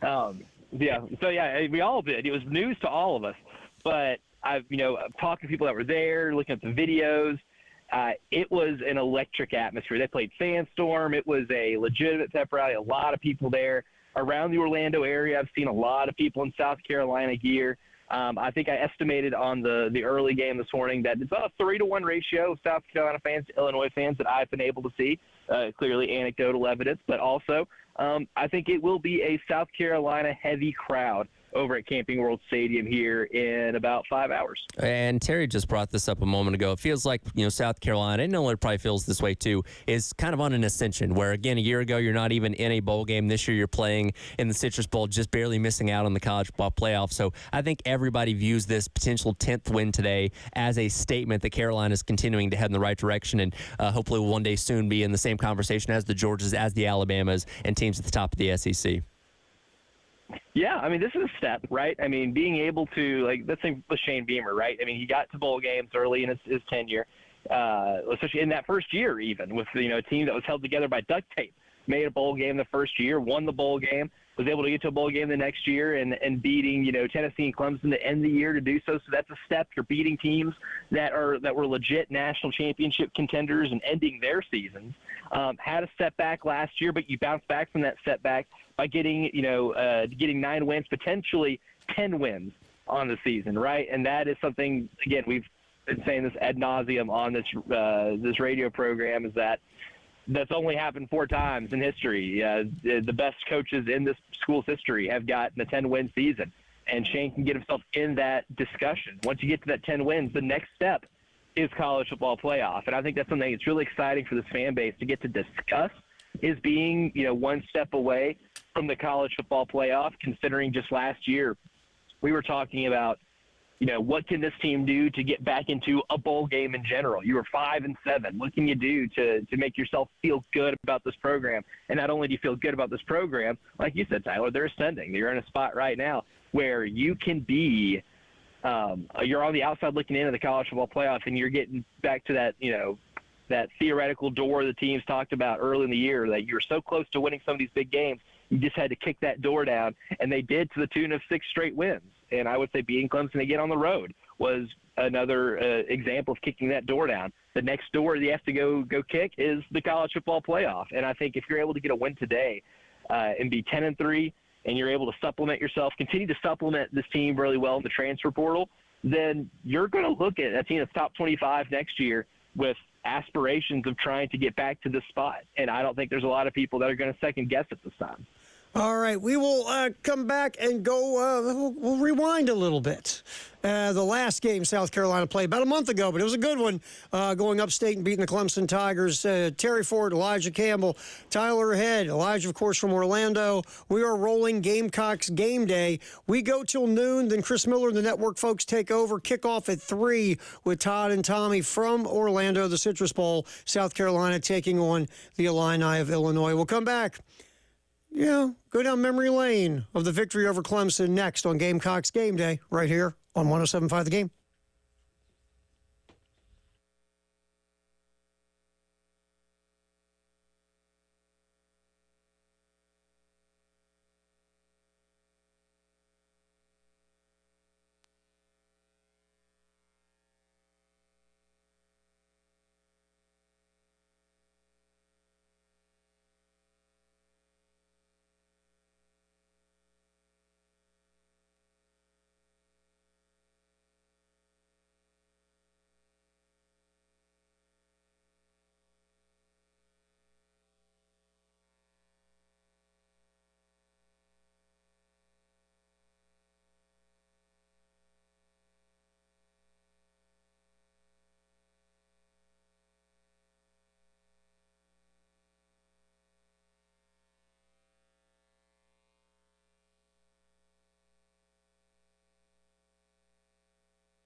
Oh, taking a look back as we rewind on the last Gamecock football contest, which was a victory a month ago over Clemson at Clemson, 17-14.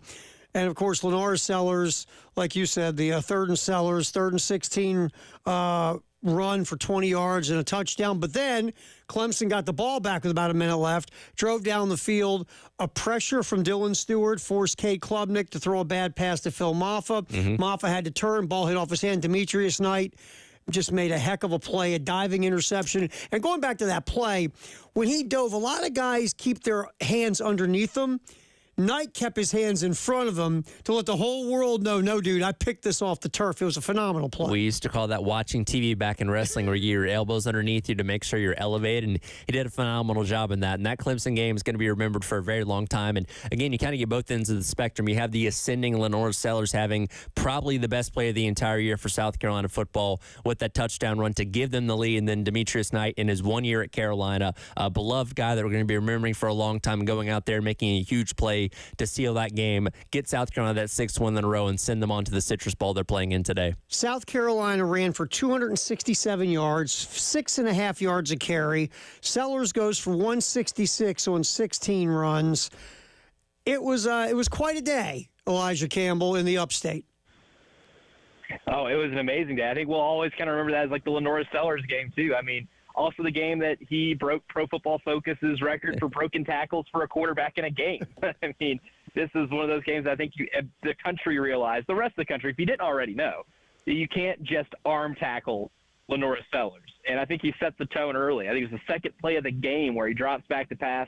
The entire pocket collapses. Rashawn Lee even collapses onto Lenoris Sellers. He breaks out of that jam and runs like 25 yards down the field and sets South Carolina up in Clemson territory, and already had that stadium kind of woozy from that first play. And he just continued to do it for the rest of the day, too. I mean, and they played the clip of that last Lenoris Sellers touchdown. That was the game winner.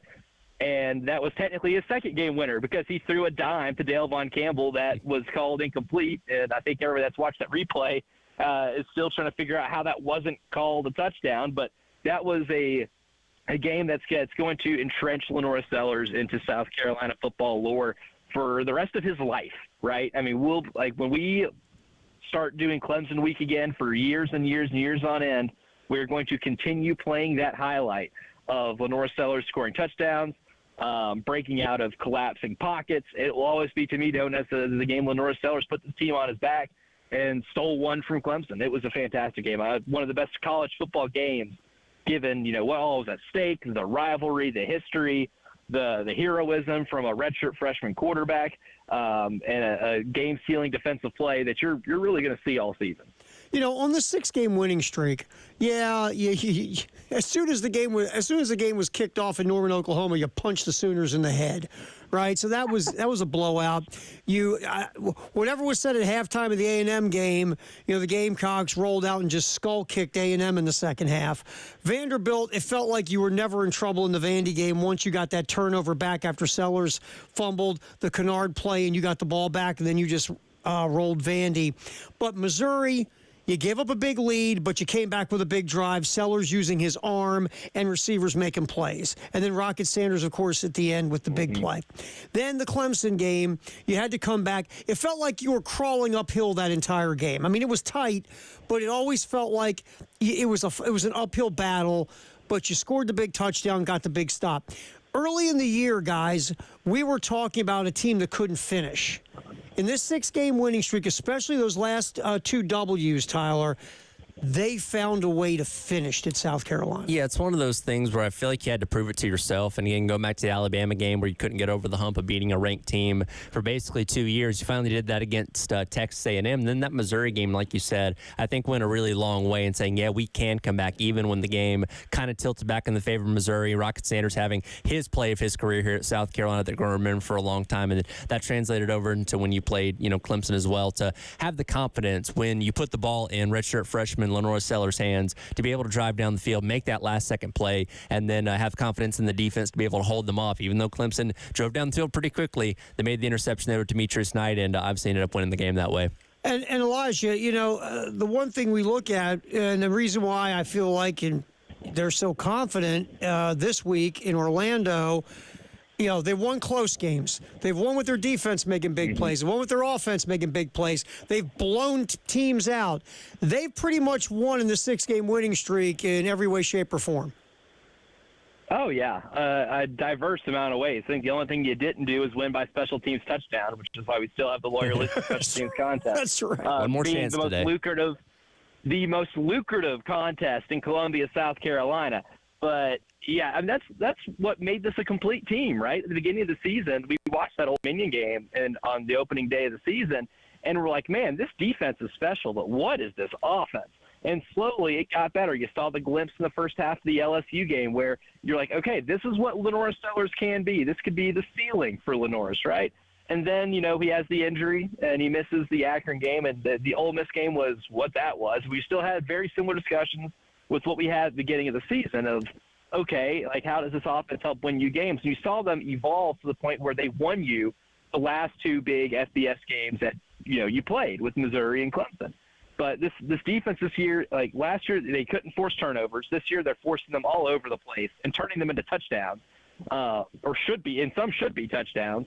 And offensively, you ran the ball really well for almost the entire season, and then you finally got the passing game going to the tune of a couple 300-yard games. Yeah, one of them was against Wofford, but one of them was against Missouri, where you had to throw for 300+ to win that game. And at the beginning of the year, I don't think people would have felt confident going into any SEC game where you're saying, hey, Lenoris Sellers needs to throw you 300+ yards and multiple touchdowns for you to win this game. I don't think a lot of fans would have felt great about your chances. But the fact that you're able to win in multiple different ways, win close games, be able to separate yourself in the fourth quarter, and some of them, like the Texas A&M game, against teams that were incredibly physical, being able to exert your will on somebody else, is the sign of what really good SEC teams do. Is you're not a one-trick pony anymore. This is a well-rounded football team for the last 6 games. All right, now, do you have to check out your Airbnb? You being thrown out? You good for another segment? Where are you at? Because the last thing we want to do is hear you be assaulted in the middle of doing the show. I can do another segment. Yeah, I've got almost everything packed up. I just got to go change my clothes and finish packing the suitcase. And if that takes more than 10 minutes, then I think something's more wrong with me. It's a you thing. Well, we're glad to hear you're not locked in the basement like we feared yesterday. Yeah, we were thinking that, that somebody was making a sweater out of your skin. I mean, I guess there's still time on the clock for that. But, I mean, I think, we're almost in the victory formation there. All right, we'll come back as we take a look at the Fighting Illini of Illinois. We'll hear from Brett Bielema, the head coach, and we will break down Illinois, the opponent in this upcoming Citrus Bowl later today for South Carolina. Again, we go till noon. Then Chris Miller and the network folks take over. 3 o'clock kick with Todd and Tommy from Orlando. The 2024 Citrus Bowl, the Gamecocks, and the Fighting Illini of Illinois. Terry Ford, Tyler Head, Elijah Campbell from Orlando. It's Gamecocks game day till noon right here on the Game.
That is Illinois head coach Brett Bielema talking about when it hit him how good his team could be.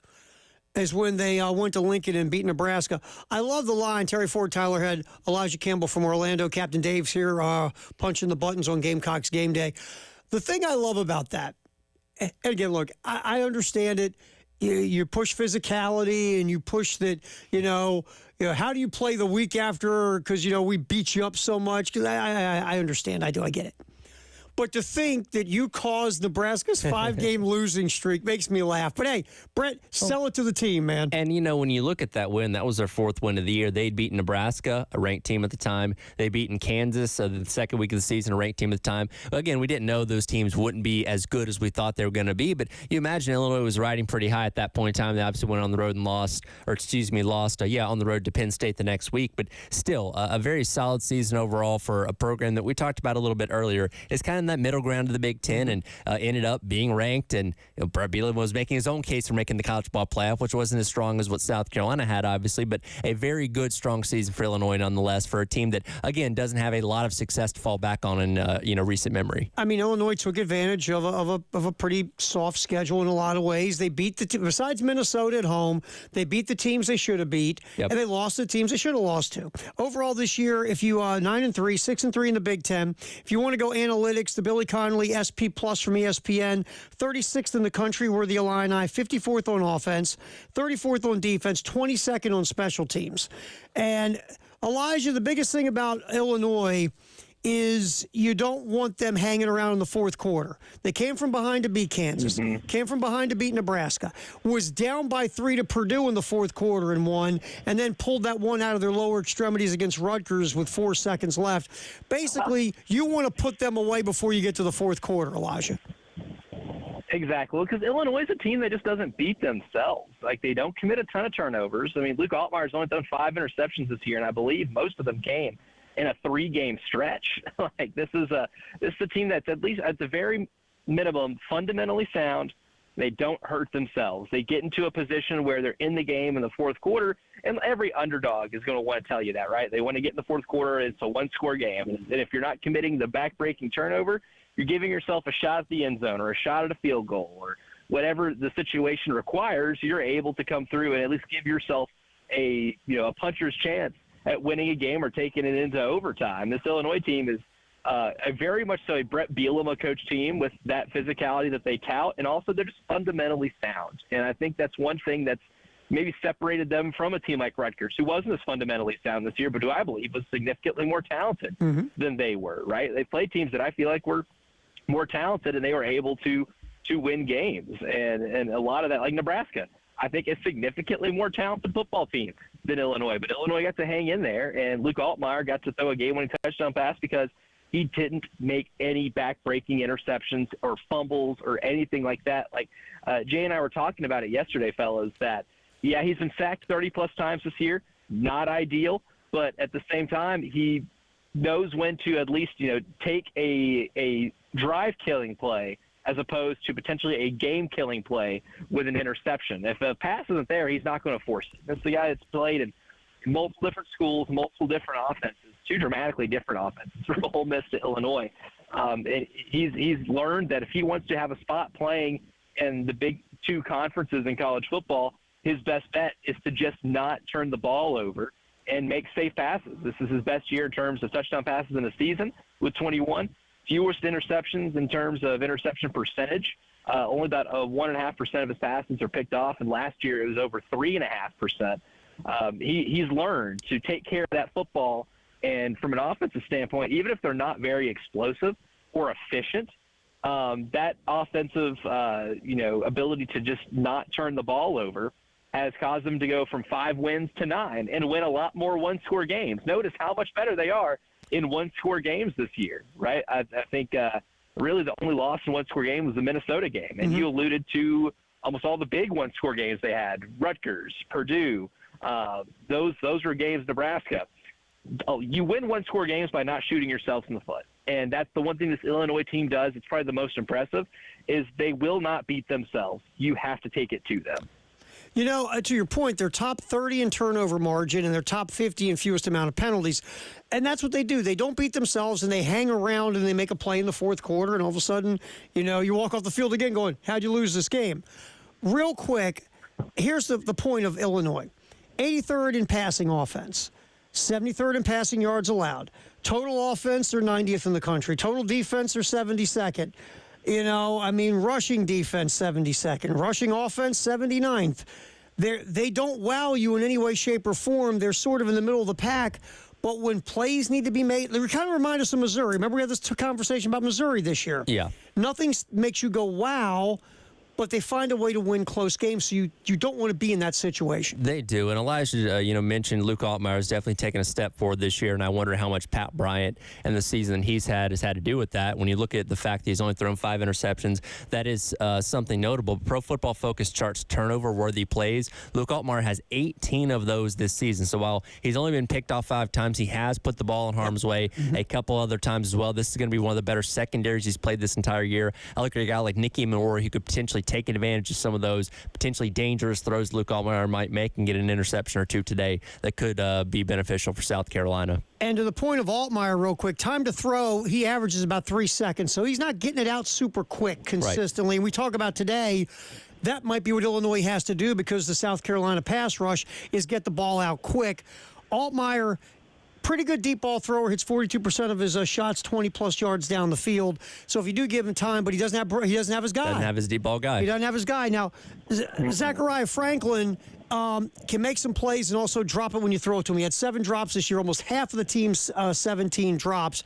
Elijah, again, you look at Illinois on offense, their offensive line gives up pressures. John Geske, the guard, gave up 20. They have guys who've given up multiple pressures. How is Illinois going to move the ball against one of the best defenses in the country in South Carolina, man? Oh, here's some analysis for you. Zero clue. I really don't know.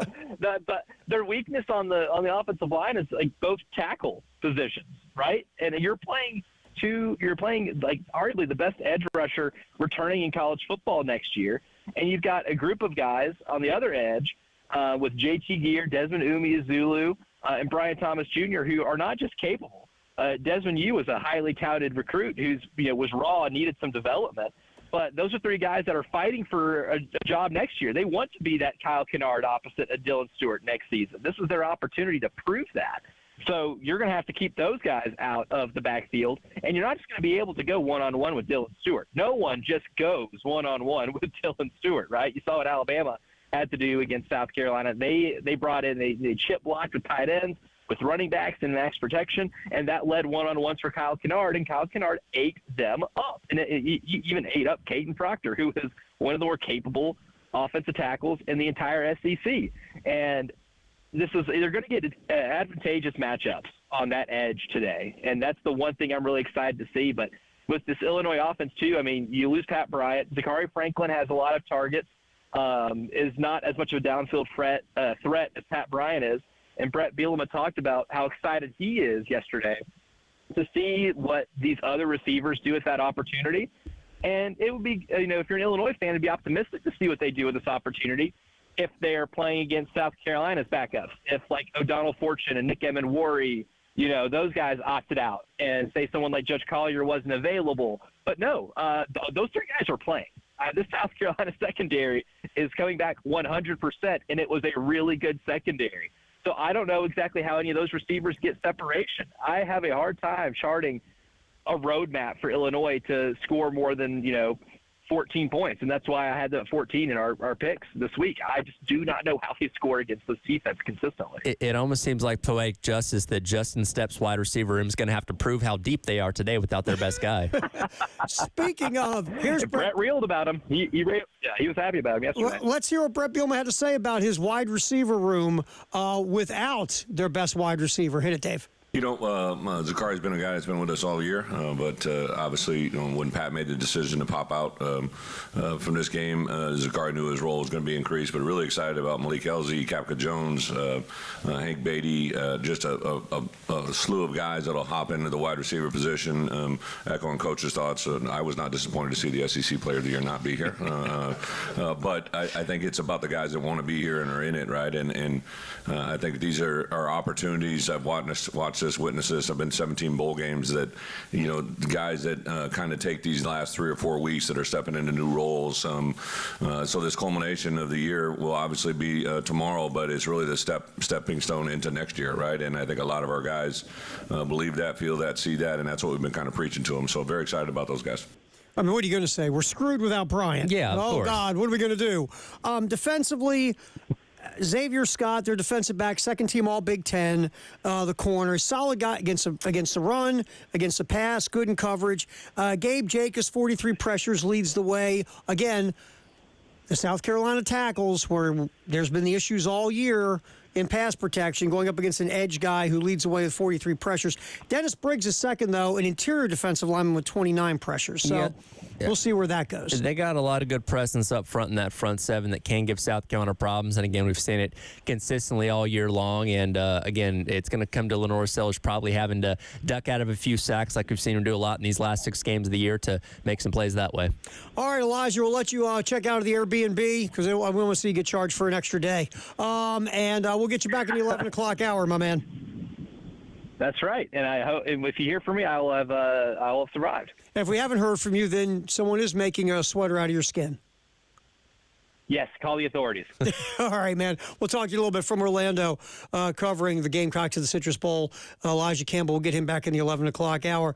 We'll jump back, and we will discuss the South Carolina Gamecocks, the offense, defense, and special teams for the 9-win Gamecocks. That is next. Gamecocks game day, we go till noon. Then Chris Miller and the folks with the network will take over with 3 hours of pregame up to kickoff at 3 with Todd and Tommy. Citrus Bowl 2024 Gamecocks and the Fighting Illini. You can hear it right here on your home of the Gamecocks, 107.5 The Game.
All right, that's kind of weird to say. Mike Shula, the new offensive coordinator, and our buddy Clayton White with their thoughts. And, we'll start with, what Mike Shula was discussing was the running back room. I mean, you don't have Rocket Sanders. And listen to this stat. You'll love this stat. Okay. When you look at Rocket Sanders and Lenoris Sellers, they combined to break 91 tackles this year. South Carolina is a team, 129. Illinois, on the other hand, in their run game, they only this year, their entire running back room forced 58 missed tackles. Sellers and Rocket Sanders alone almost equaled that amount. That says two things, obviously. A, the tackle breaking ability of Sanders and Sellers, and B, your offensive line wasn't giving you a lot of help at times this year, right? Yeah, that's kind of the double-edged sword of that. Mm-hmm. So, yeah, it's a great, you're breaking tackles, but a lot of those tackles were happening behind the line of scrimmage, which isn't good for your offensive line, obviously. But again, and I'd be willing to bet a majority of those that were happening in the last 6 games of the regular season, particularly when it came to Lenoris Sellers, who saw him, having his magic. And, yeah, you're definitely going to feel an effect of Rocket Sanders not being out there. And, again, I don't have a problem with anybody opting out. If you think that's the best for your future as a football player, that's fine. Rocket Sanders is dealing with the injuries that he has. Got injured earlier on this year. I totally get it. He's got a lot to lose if he does get injured today when it comes to his potential at the next level. And, man, this gives the opportunity to see what the future of the running back room is going to be and see if you have confidence enough in what you have with Attaway, with Jordan Howell, Matthew Fuller, guys like that to go into next year, having those guys lead the way in that room. You're going to get a Juju McGowl sighting in this game. Which would be his today. Final game at South Carolina, I believe. Mm-hmm. And so I think the leading rusher today will be Lenoris Sellers. I just think you're going to see a lot of Sellers toting the rock in designed running plays like we saw earlier in the year. Yeah, the run game's definitely going to run through Sellers. We've seen Attaway have to foot the bill a little bit, like in the Akron game. Jordan Howell's gotten a decent amount of carries in some of those games where Carolina had a decent lead, but I don't know if they're quite ready for the full load of being RB1 like Rocket Sanders was. So I think it's something you can kind of play around with, and I'm really interested to see in these scripted plays at the beginning of the game how heavy Mike Shula uses the running backs, either with handoffs or getting to them the ball out of the backfield, short passes, and things like that to kind of set the tone for what the rest of the game's going to be. I mean, Illinois, and you heard Brett Bielema talk about it in the last segment about physicality. We're a physical football team. We want to be physical. We wrecked Nebraska's season with our physicality. So obviously that's Illinois' calling card. They're a Big Ten team. They want to be physical. And how does South Carolina's offensive line handle the physicality of the Illinois defensive front 7 or 6 or 8 or whatever they're going to put on their fronts? And because, again, you don't have Rocket Sanders, who broke a ton of tackles, had a lot of yards after contact. That's going to be missed.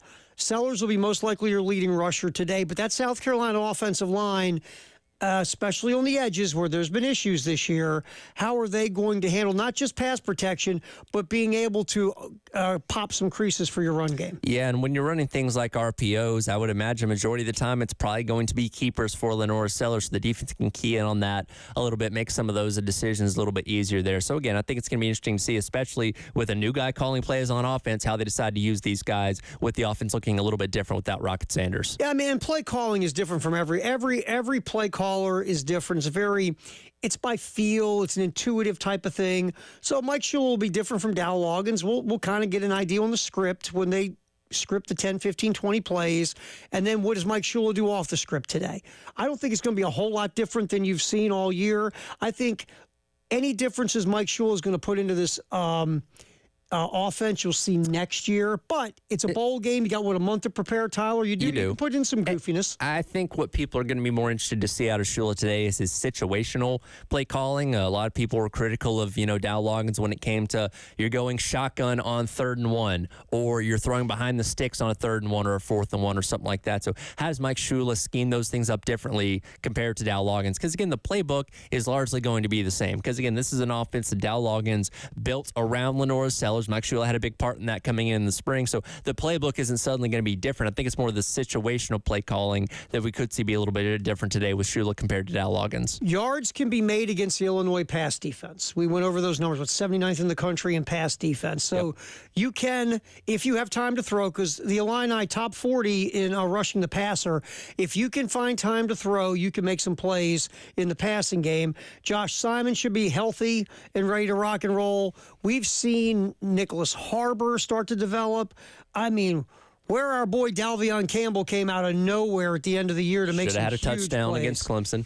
Yep, so we'll see where the passing game goes as well. I'm intrigued to see today because you are going to be down Brady Hunt at tight end. You still have Josh Simon. You still have, Michael Smith. You still have Maurice Brown as well. Are they going to use more of the 4 tight end set? Or the 4 receiver set like we saw with Luke Doty a little bit earlier on in the season when you were down Josh Simon? Do you kind of mix things up a little bit to account for not having that extra tight end? That might be something to watch today, too. And defensively, obviously, South Carolina is one of the best defenses in America. If you look at their SP Plus numbers, 12th in defense in the country. The Gamecocks got up to 26th in offensive efficiency, 35th in special teams, and they're 12th overall. This defense is one of the best in America. 239 total pressures. Dylan Stewart off the edge, 49 pressures, one of the best pass rushers in America. Obviously, the best freshman pass rusher in America. This defense, whether it's versus the run, versus the pass, getting pressure and coverage, this crew should be able to impose their will for the most part on Illinois' offense. They should be able to. And again, you're only really missing Kyle Kennard. Nicky Moore going to play his final game as Gamecock. That experienced linebacker core going to get one more game. Obviously, your defensive front in the middle there with those experienced guys. So, yeah, you're going to miss that rush on the other side from Kennard. But for the most part, this defense should stay pretty status quo to what it's been the entire year. Talk about not having Kennard. Interesting. Gilbert Edmond has a pass rush grade of 75.7 in limited opportunities this year. Yep. Stuff that stat in your back pocket. Gilbert Edmond coming off the edge. Because somebody's going to need to step up. A lot of people think it's going to be Brian Thomas Jr., but it could be Gilbert Edmond, JT Gear, Desmond Umeozulu. Somebody on the other side is going to have to make their presence known because, again, the attention is going to be put on Dylan Stewart coming off that other side. And the other thought is, South Carolina under Shane Beamer known for gadget plays, some goofiness, doing some things, whether it's special teams. Is Kai Kroger going to throw today? Somebody's got to make the money, man. Yep. $1,300. Somebody's got to get paid. Yep, because this is the last shot. Last shot. We should have told Beamer that. Go, dude, you got to score special teams. He listens to us enough. I think he's aware. We've got 1,300 reasons we need a special teams touchdown today from South Carolina. All right, so we will get back and hear from Preston Thorne, former Gamecocks thoughts. You heard him earlier today on the early game. Preston Thorne will give us what running through his head about the 2024 Citrus Bowl versus Illinois. Gamecocks game day. Terry Ford, Tyler Head. We'll get Elijah Campbell back on next hour from Orlando. David Dare's here, making sure we stay on the air. We go till noon. It's Citrus Bowl day here on your home of the Gamecocks, 107.5 The Game.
All right, time to check the bowl scoreboard. We'll start with the SEC. Terry Ford, Tyler Head from Orlando, Elijah Campbell, David Dare steering the ship for us. Gamecocks game day. We go till noon here on 107.5 The Game in Columbia. At noon, the network pregame with Chris Miller and the crew will step up, and also we will then join our affiliate Myrtle Beach at noon as well. 3 o'clock kick, 2024 Citrus Bowl, South Carolina, Illinois. All right. So, SEC so far during the bowl season, Missouri found a way to beat Iowa. What Missouri does, they come from behind and beat you at the end of games. A second straight 10-plus win season, which Eli Drinkwitz is going to remind us of that the entire offseason. Make him even more annoying. Texas A&M, they blow a big lead, lose to Southern Cal.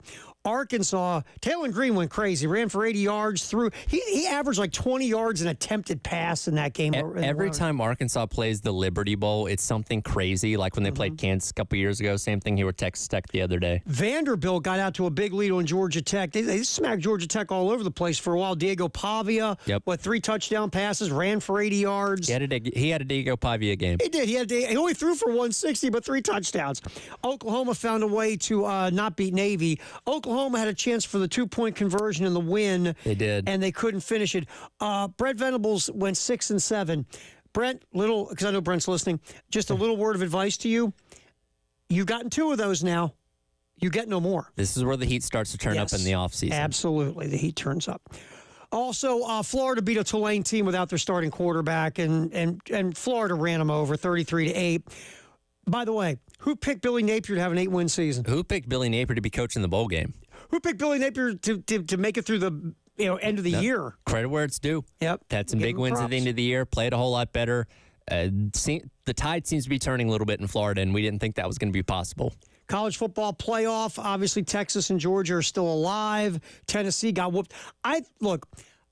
I thought Tennessee could upset Ohio State because, again, we didn't know what brain space Ohio State was in. But even if Ohio State won that game, I was surprised how they curb stomped Tennessee. Oh, you blinked and it was 21-0. And at that point in time, you knew, okay, there's no way Tennessee's coming back and winning this game. And Texas ran for 1,000,000 yards on Clemson. Yep. And the Longhorns. Clemson came back to give them credit to make it close. That was the one quarterfinal game or a first-round game that was actually kind of interesting for a minute. Yeah, it was a one-score game. Made it a one-score game, but outside of that, not much to write home about. And obviously, Georgia's still alive in the college football playoff, which we'll get to those games.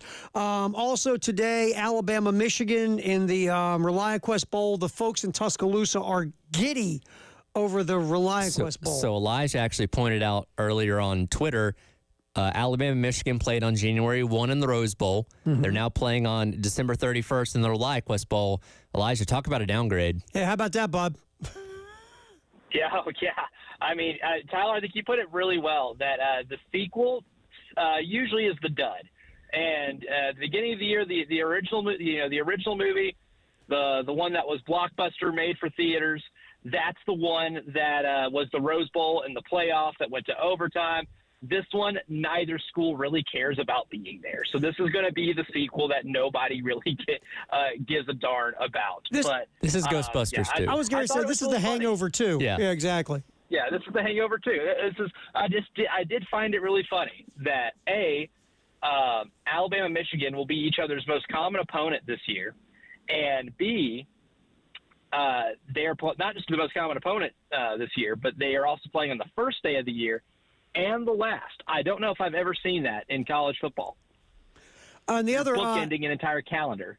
It is when you look at it in that way. Just how disappointing both seasons have been for both programs is unreal. All right, Baylor, LSU. Now, LSU has lost. They've lost 70 people, whether it's portal, opt-outs, whatever. Now, LSU has the best transfer portal class coming in, ranked by a lot of services. But right now, LSU seems like they're playing with one hand tied behind their back. And another guy who saved his job, Dave Aranda at Baylor. Baylor's been on fire lately. They crushed Kansas to end the year. Bears are 8-4. I know LSU has a ton of talent, but the more you look at this game, it's like Baylor's really interested in LSU could care less in the Texas Bowl. I was going to say the level of care is probably pretty low from the LSU standpoint, as that was a team that thought it was going to be in conversation with the college ball playoff, ended up missing that wildly. Obviously, the embarrassing loss to Florida at the end of the year kind of did them in there. But, yeah, that's one of those games that I feel like this probably leans towards Baylor because they care a little bit more. All right, Elijah, out of all the SEC we've seen so far, what sticks out the most for you in this bowl season? I think it's the embarrassment of Oklahoma. I mean, like, Navy's a good team, right? Navy's a 10-win team. They have run over a lot of people this year. Like, Army and Navy both were incredibly impressive. But at the same time, it's still Navy. You're still Oklahoma. You're in the mighty SEC now. And to lose that and go to 6-7, and Brent Venables to have 2 6-7 seasons out of his first 3 years, I think is a black eye on that program. It's starting to look more and more late 90s-ish. In Sooner land than it has in a long time. Like, it's one of those deals where, yeah, like, bowl games don't matter to a degree, but it definitely looks looks bad for Oklahoma to lose those two at the beginning of the Venables tenure and this past year, because now he has 2 under 500 seasons at Oklahoma. Oh yeah, and they extended the guy. They're kind of stuck with him. So, like, there's not a lot of optimism there by any stretch of the imagination. I thought, for Vanderbilt, that winning their bowl game was a huge deal for them. That's a program that just doesn't get to go to many bowl games, let alone win them. So I think that was, for them, that meant a great deal. Arkansas, despite being the team that was the most ravaged in the portal amongst any team in the SEC, did not just go out there and beat Texas Tech, a good 8-4 Texas Tech team, but to demolish them the way they did and put up the amount of points they did, score as much as they did, was mighty impressive. And I think that was really my biggest takeaway was so far in terms of what we've learned. Yeah, Missouri beat Iowa. I did find it funny. Iowa found a way to score 24 points in a game and lose. I'm sure that's going to make Kirk Ferentz vomit at some point. But that's pretty much the biggest takeaway so far. We get into the fun SEC portion of bowl season starting today. All right, so Gamecocks game day. Terry Ford, Tyler Head in from Orlando. Our buddy Elijah Campbell, David Ayer here, steering the ship for us till noon. All right, so let's hit the college football playoff. Let's do it really quick. Boise State, Penn State. I think that our boy Ashton Jeanty, as good as he's been all year, and he did run all over Oregon. Penn State's the best run defense he'll face all year. If I'm Penn State, this isn't difficult. I am going to stop Jeanty, and I'm going to force the Boise State quarterback, Maddox Madsen, to beat me. If you look at Madsen's numbers against the really good defenses, he hit like 54% of his passes. I don't think, no offense to Maddox Madsen, I don't think he's going to throw you to a win. And Boise State's pass defense isn't very good if they're not sacking quarterbacks. Look, I'm rooting for the Broncos. I just think Penn State wins. Yeah, I definitely think this is one of those games Boise State's going to win. They're going to have to outscore them 42-45 or 45-42 or something along those lines. And I don't think they're capable of that. I think Jeanty can certainly have a good game. I don't know if he's going to be capable of having the 180 to 200-yard performance like we've seen him do consistently throughout the entire year. And for that reason, as much as we may not like Big Game James, I think he does win another big game en route to advancing to the semifinals. Remember, Elijah, this isn't a top 5 team that James Franklin's playing. That's true. So, just like true. SMU wasn't. So what do you got on this game, bub? I think this is the one where Boise State makes us really uncomfortable. And I from a football sense, I'm really agreeing with you guys. Outside of Ashton Jeanty running for 200 yards, I don't see how they can win this game. I think they can still keep it close, but there is a magic-ness, to Boise State in Fiesta Bowls that I just still can't get over. And then there's still a James Franklin-ness to James Franklin that I still can't get over. Yes. And a Drew Aller-ness to Drew Aller that I just can't get over. Like, Boise State has a decent pass rush. And if that pass rush pulls through and they can force some turnovers early, the lemon butt factor will be so real that I just don't know if Penn State can recover from that. I think Boise State keeps it closer than logic would tell you, but ultimately Penn State will probably squeak it out. Well, let's see here. Look, if Boise State can get going early, you're right. There's going to be some tight sphincters all over the Penn State sideline, including their head coach. All right, next game to look at. Texas and Arizona State, again, Texas on paper is much better, but the Longhorns have this thing of keeping teams in games. I mean, they were smacking Clemson all over the field, and all of a sudden it's a one-score game in the fourth quarter. Arizona State, again, you screw around, you could get yourself – I think Texas wins.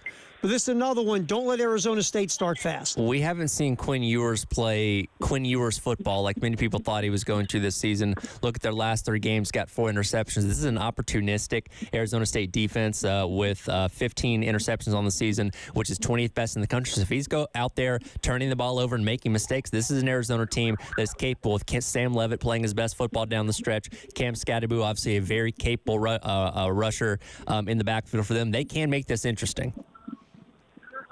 Where you got, Elijah? For this one, I don't see it being really interesting at all. This is the one blowout that I have on the week. I'd certainly see it. Like, Texas is just so good. I think this is probably the most complete team that we have left in this event from a best offense, best defense standpoint. My only thing with Arizona State, too, is it's going to be really tough for them to be able to generate enough offense without Jordan Tyson. Yep. He probably, in terms of target share, probably the heftiest target share of anybody in the Power 4. And props to them for beating Iowa State the way they did without him. But you're playing also the best secondary in college football. Jahdae Barron, the Thorpe Award winner, that's a dude, right? I think that guy doesn't get enough credit in terms. I say as the guy who won the Thorpe Award, but he's still, because Travis Hunter gets all the headlines for corners, but that guy's as good as it gets. I don't see an avenue for Arizona State to score more than 10 points, and I think Ewers has all day to throw, and I think this one ends up being a 25, 30-point game. And, Texas on paper is so good, you could see it. It's just they screw around sometimes in games. They have these 10 or 15-minute periods where all of a sudden they forget they're good. Yeah, weird. They play with their food. I would say they let Vanderbilt hang around. They had that low-scoring game against Arkansas. They've had their teams they should have beaten by more than they didn't. Yeah, but I do think they win because they're just better. Oregon, Ohio State. I was so back and forth on this because we all think Ohio State is an underachieving, underwhelming crew, and Ryan Day's kind of a goober. But again, Oregon barely beat them in Eugene. And I feel like I don't know what Dan Lanning is either, guys. Ryan Day feels like he's not a big game dude, but I don't know what Dan Lanning is. What big game has Dan Lanning won outside of Eugene, Oregon? So I don't know why I'm doing that. I like Dylan Gabriel better than Will Howard, but at the end of the day, I feel like Ohio State will find a way to squeak this thing out, and here's why.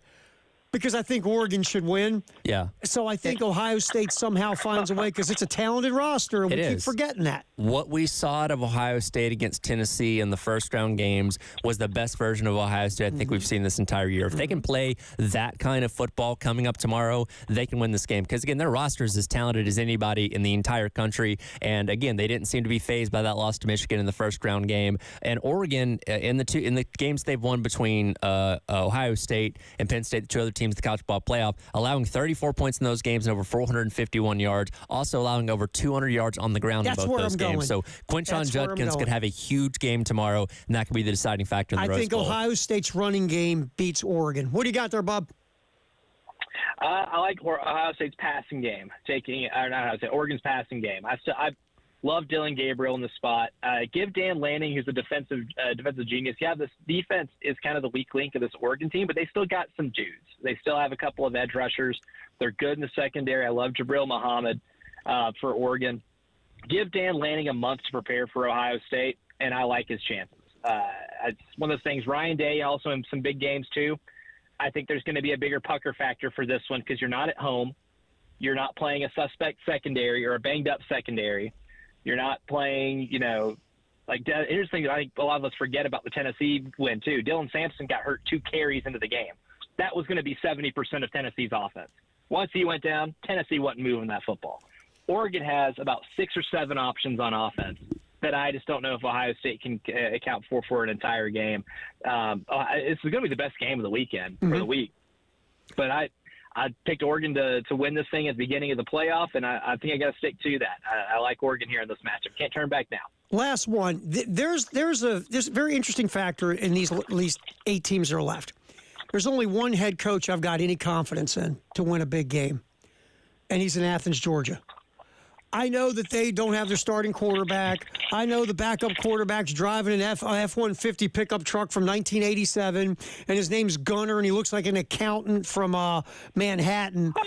I think Kirby Smart and this team, they just have a culture of we're going to beat you. We don't know how, but we're going to beat you. Good God love Notre Dame. They got where they got, but I think Georgia wins this game. With 3 weeks to prepare, no less as well. Absolutely. There seems to be a lot of positive vibes around Gunnar Stockton. The thing that gives me pause is Georgia's run defense has not been great this year outside of the games they played against Texas. Notre Dame is a run-heavy team. Jeremiah Love, Riley Leonard at quarterback, they run the ball really, really well. If they can keep the ball churning on the ground, they're going to have a chance in this game. I'm going to be interested to see, though, if Georgia can come out firing and get out to a 14-point, 17-point lead. Notre Dame's not had to play from behind really this entire year. How would they play in a hole? Something they haven't had to do this year is going to be interesting to see. I don't think Riley Leonard can throw you to a win. And let's be honest, Georgia was interested in stopping the run twice this year. Yes. And they did it both times. They did. What do you got, Elijah? I like Notre Dame. I don't think I trust anybody to make their first career start in a game like this. I don't care if you're a 5-star, right? Like you're making your first career start in a college football playoff game against one of the best defenses in the sport. Like Notre Dame, losing a defensive lineman that's one of their better players is going to hurt a lot. But, I mean, Xavier Watts is one of the best safeties in college football, too. He's been reading quarterbacks like a book all season long. And you want to talk about good defensive coaches. We have 2 of the best defensive head coaches in college football against each other right now.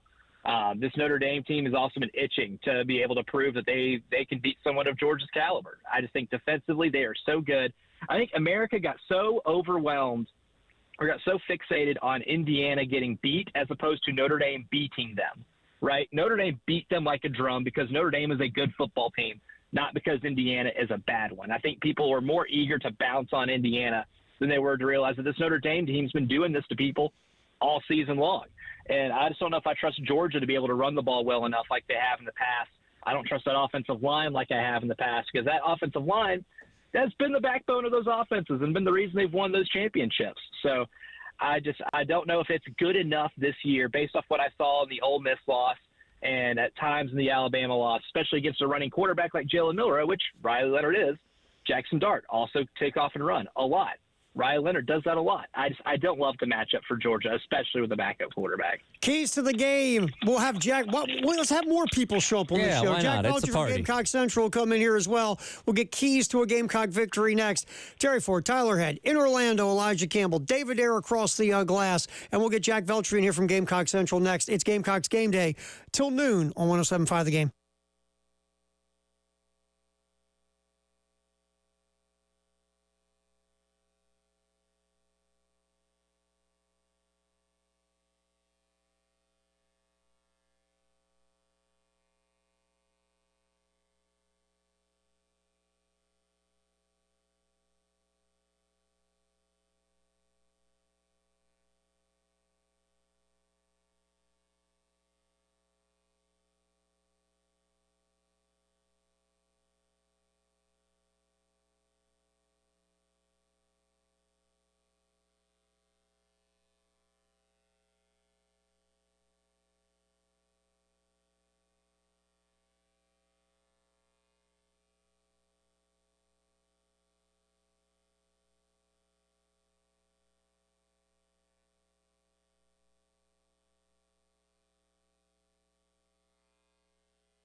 All right, time to roll our keys to the game on Gamecocks game day. Terry Ford, Tyler Head from Orlando, Elijah Campbell, and also from Orlando. Somewhere in Orlando. You still in Orlando, Jack Veltri? Or have you already rolled down to, St. Pete? Oh, shoot, I'm at the Gator Bowl, actually. Shoot, I went to the wrong stadium today. No. I'm outside the stadium here in Orlando. I got confused in my Florida stadium. I said they should have just got together and shared a phone. Would have been easier. Well. Pass it back and forth. I think so. That's old school radio here. There you go. You say it. Okay, give me the phone back. I'll say it. All right, keys to the game. And obviously there's on the field stuff here to get into, but I think one of the keys here, look, intangibles are intangibles. If you win, the intangibles were great, right? And if you lose, it's like, well, your intangibles are dopey. But I really think the message of get the 10th win and let's finish the job we've started, I think it resonated. You only had 2 opt-outs on this football team. These guys want to get a 10th win. There's something to these players and this coaching staff about playing in this bowl game.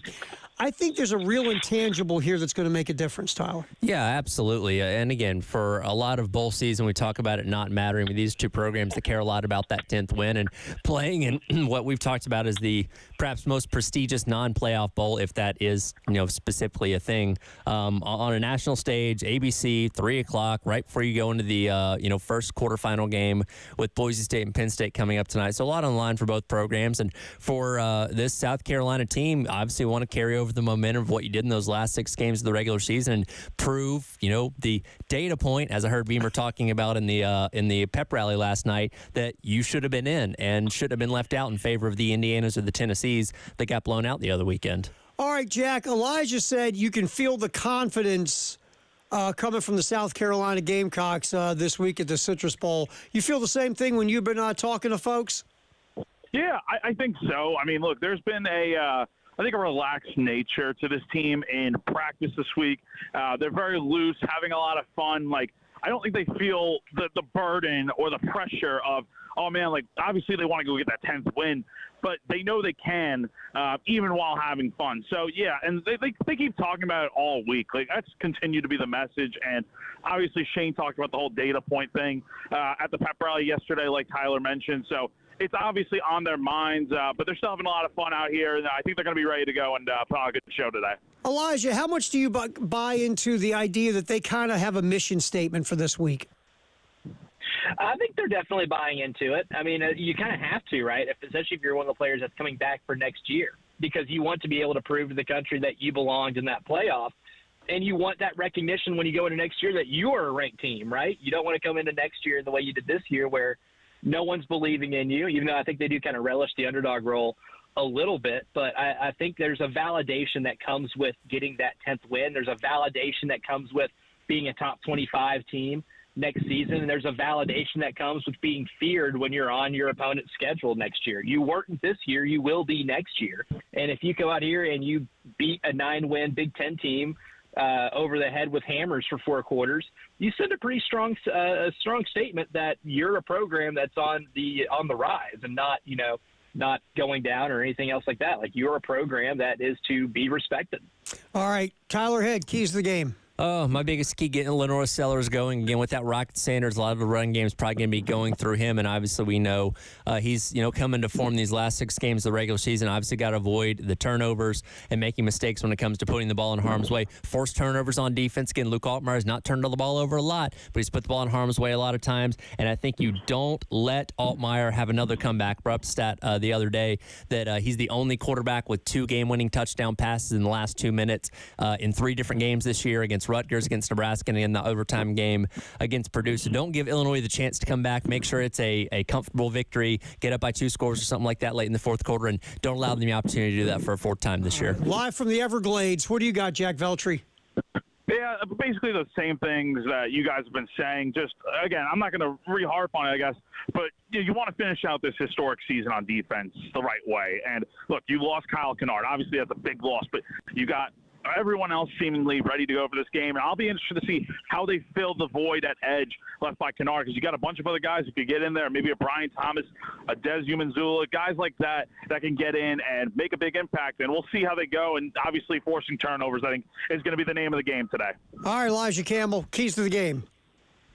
I'm going to zig while you guys zag. I'm going to say you're going to have to be able to establish the pass in this game. You got to have Illinois be able to respect your outside threats because it's going to be tough giving Oscar Attaway and guys that, haven't been receiving the lion's share of carries this year to carry your run game out of the backfield, especially against what is at least a solid front seven. So being able to spread the ball out to the outside, your Delvon Campbells need to be big. Nick Harbor needs to have a big game. Josh Simon, who I think benefited from a month off, will have to be big in the vertical passing game a little more than usual. That way you get to face lighter boxes later in the game. If you're able to pass the ball really well and start doing that early and you start seeing lighter boxes in the third and fourth quarter, you can put up 34 points, and that'd be more than enough to win this game. I'll tell you the thing. We talk about Rocket Sanders in the run game. You're going to miss Rocket Sanders in the passing game. Yeah. I mean, look how much Sanders developed as a receiver and kind of as a safety valve for Lenoris Sellers as the season wore on.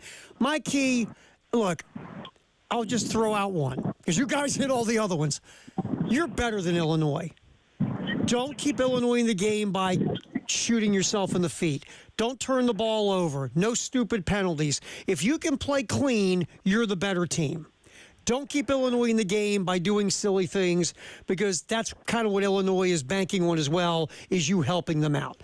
Don't do it, and you should be able to pull a W. All right, we'll get our predictions in next with Tyler Head, Jack Veltri somewhere in Cuba. In Orlando, our buddy Tyler, not Tyler Head, you're here. Elijah Campbell in Orlando. David Dares across the glass. Gamecocks game day. Our predictions next before we get out of here on 107.5 The Game.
to call for a cut.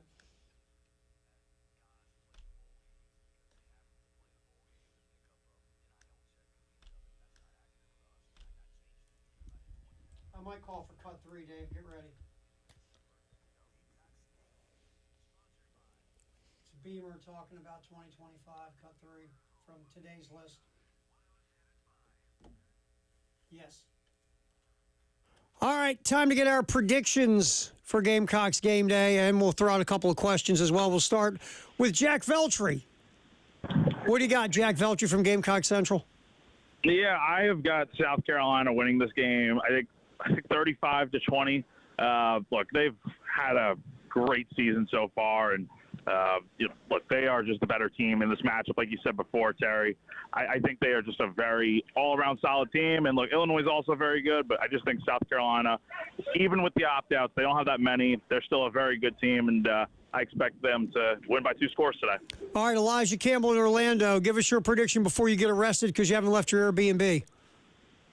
That's right. Actually, I did escape. I escaped the Airbnb. I am scot-free. I'm a free man. And South Carolina is going to win this game 34-14. I don't see many roadmaps for Illinois to be able to put up points in this game. I think Lenoris Sellers is going to be able to establish that pass game early. I think things are going to go right. This is a highly motivated team. I think they drop the hammer on the Illini, I'd say. Tyler Head? I'm pretty much in line with those guys. I'm a little worried South Carolina might be slow out of the gate just with the month off and all that kind of stuff, but they're the better team on paper. They don't shoot themselves in the foot. They should be able to win this game pretty handily, 38-20 Gamecocks. I forgot what my score was from Gamecock Central, to be quite honest. I think I had it like... Boo. I know. Wait a minute. I'll see if I can find it. I have South Carolina winning, but by under 10. I think I have Illinois covering the 9, but South Carolina winning the game. I think the Gamecocks are better. I think they win. I think Illinois can stay in shouting distance. But at the end of the day, if South Carolina doesn't turn the rock over multiple times and has one of those ridiculous 15-yard penalties that takes points off the board or whatever, if South Carolina plays the way they've been playing through the end of the season, they should beat the Illini. You predicted 27-20.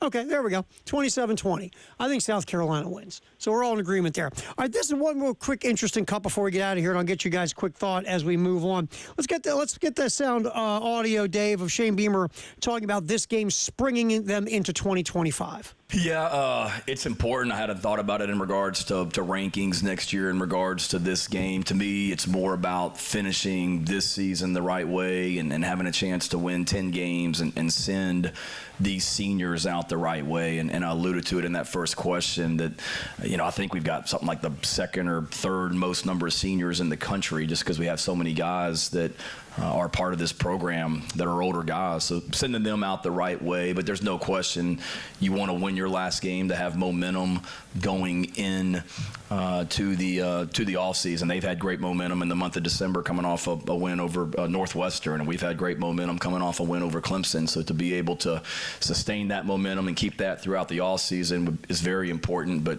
regardless of what happens tomorrow, looking at Brett's roster, he's got a really good team coming back. It looks like next year, and looking at our roster, we're going to be preseason picked, I would imagine, somewhere fairly high just with who we have coming back and the young men that are coming into the program. So it's 2 teams. Coach just mentioned it, sustaining it for the long term, and 2 teams that are built that way for sure, that I think both have really big futures in front of them because of the foundation that's been laid and the progress that's been made. All right, our last 2 minutes, really quick. Take away Lenoris Sellers, young player that you're interested in seeing in this game because of who he might be in 2025. Jordan Howell. We've hyped him up a lot during the season. He's got a few carries here and there. He's going to get a bigger load today, I feel like, alongside Oscar Attaway, and I think he's going to be a big part of this run game in 2025. Jack Veltri, Gamecock Central, who you got? Oh, Jack's gone. Elijah Campbell, Jack. who do you got? We lost Jack. Good. You can't take mine then. Desmond Umeozulu, a highly touted recruit coming out of high school. He was a raw prospect. Let's see what that development's been like over the last 2 years in a spot where he is going to get some reps opposite of Dylan Stewart. I want to see Vakari Swain. They're going to need some DB help next year. He's made some good plays this year already. Swain has made some nice plays. Torian Gray is really good at developing DBs. I want to see how Vakari Swain plays. All right, so we've all got South Carolina winning this game. We have all pretty much looked at it like they're the better team, and really for South Carolina to lose, South Carolina's got to beat South Carolina. Exactly. Fair? Is that fair to you, Elijah Campbell?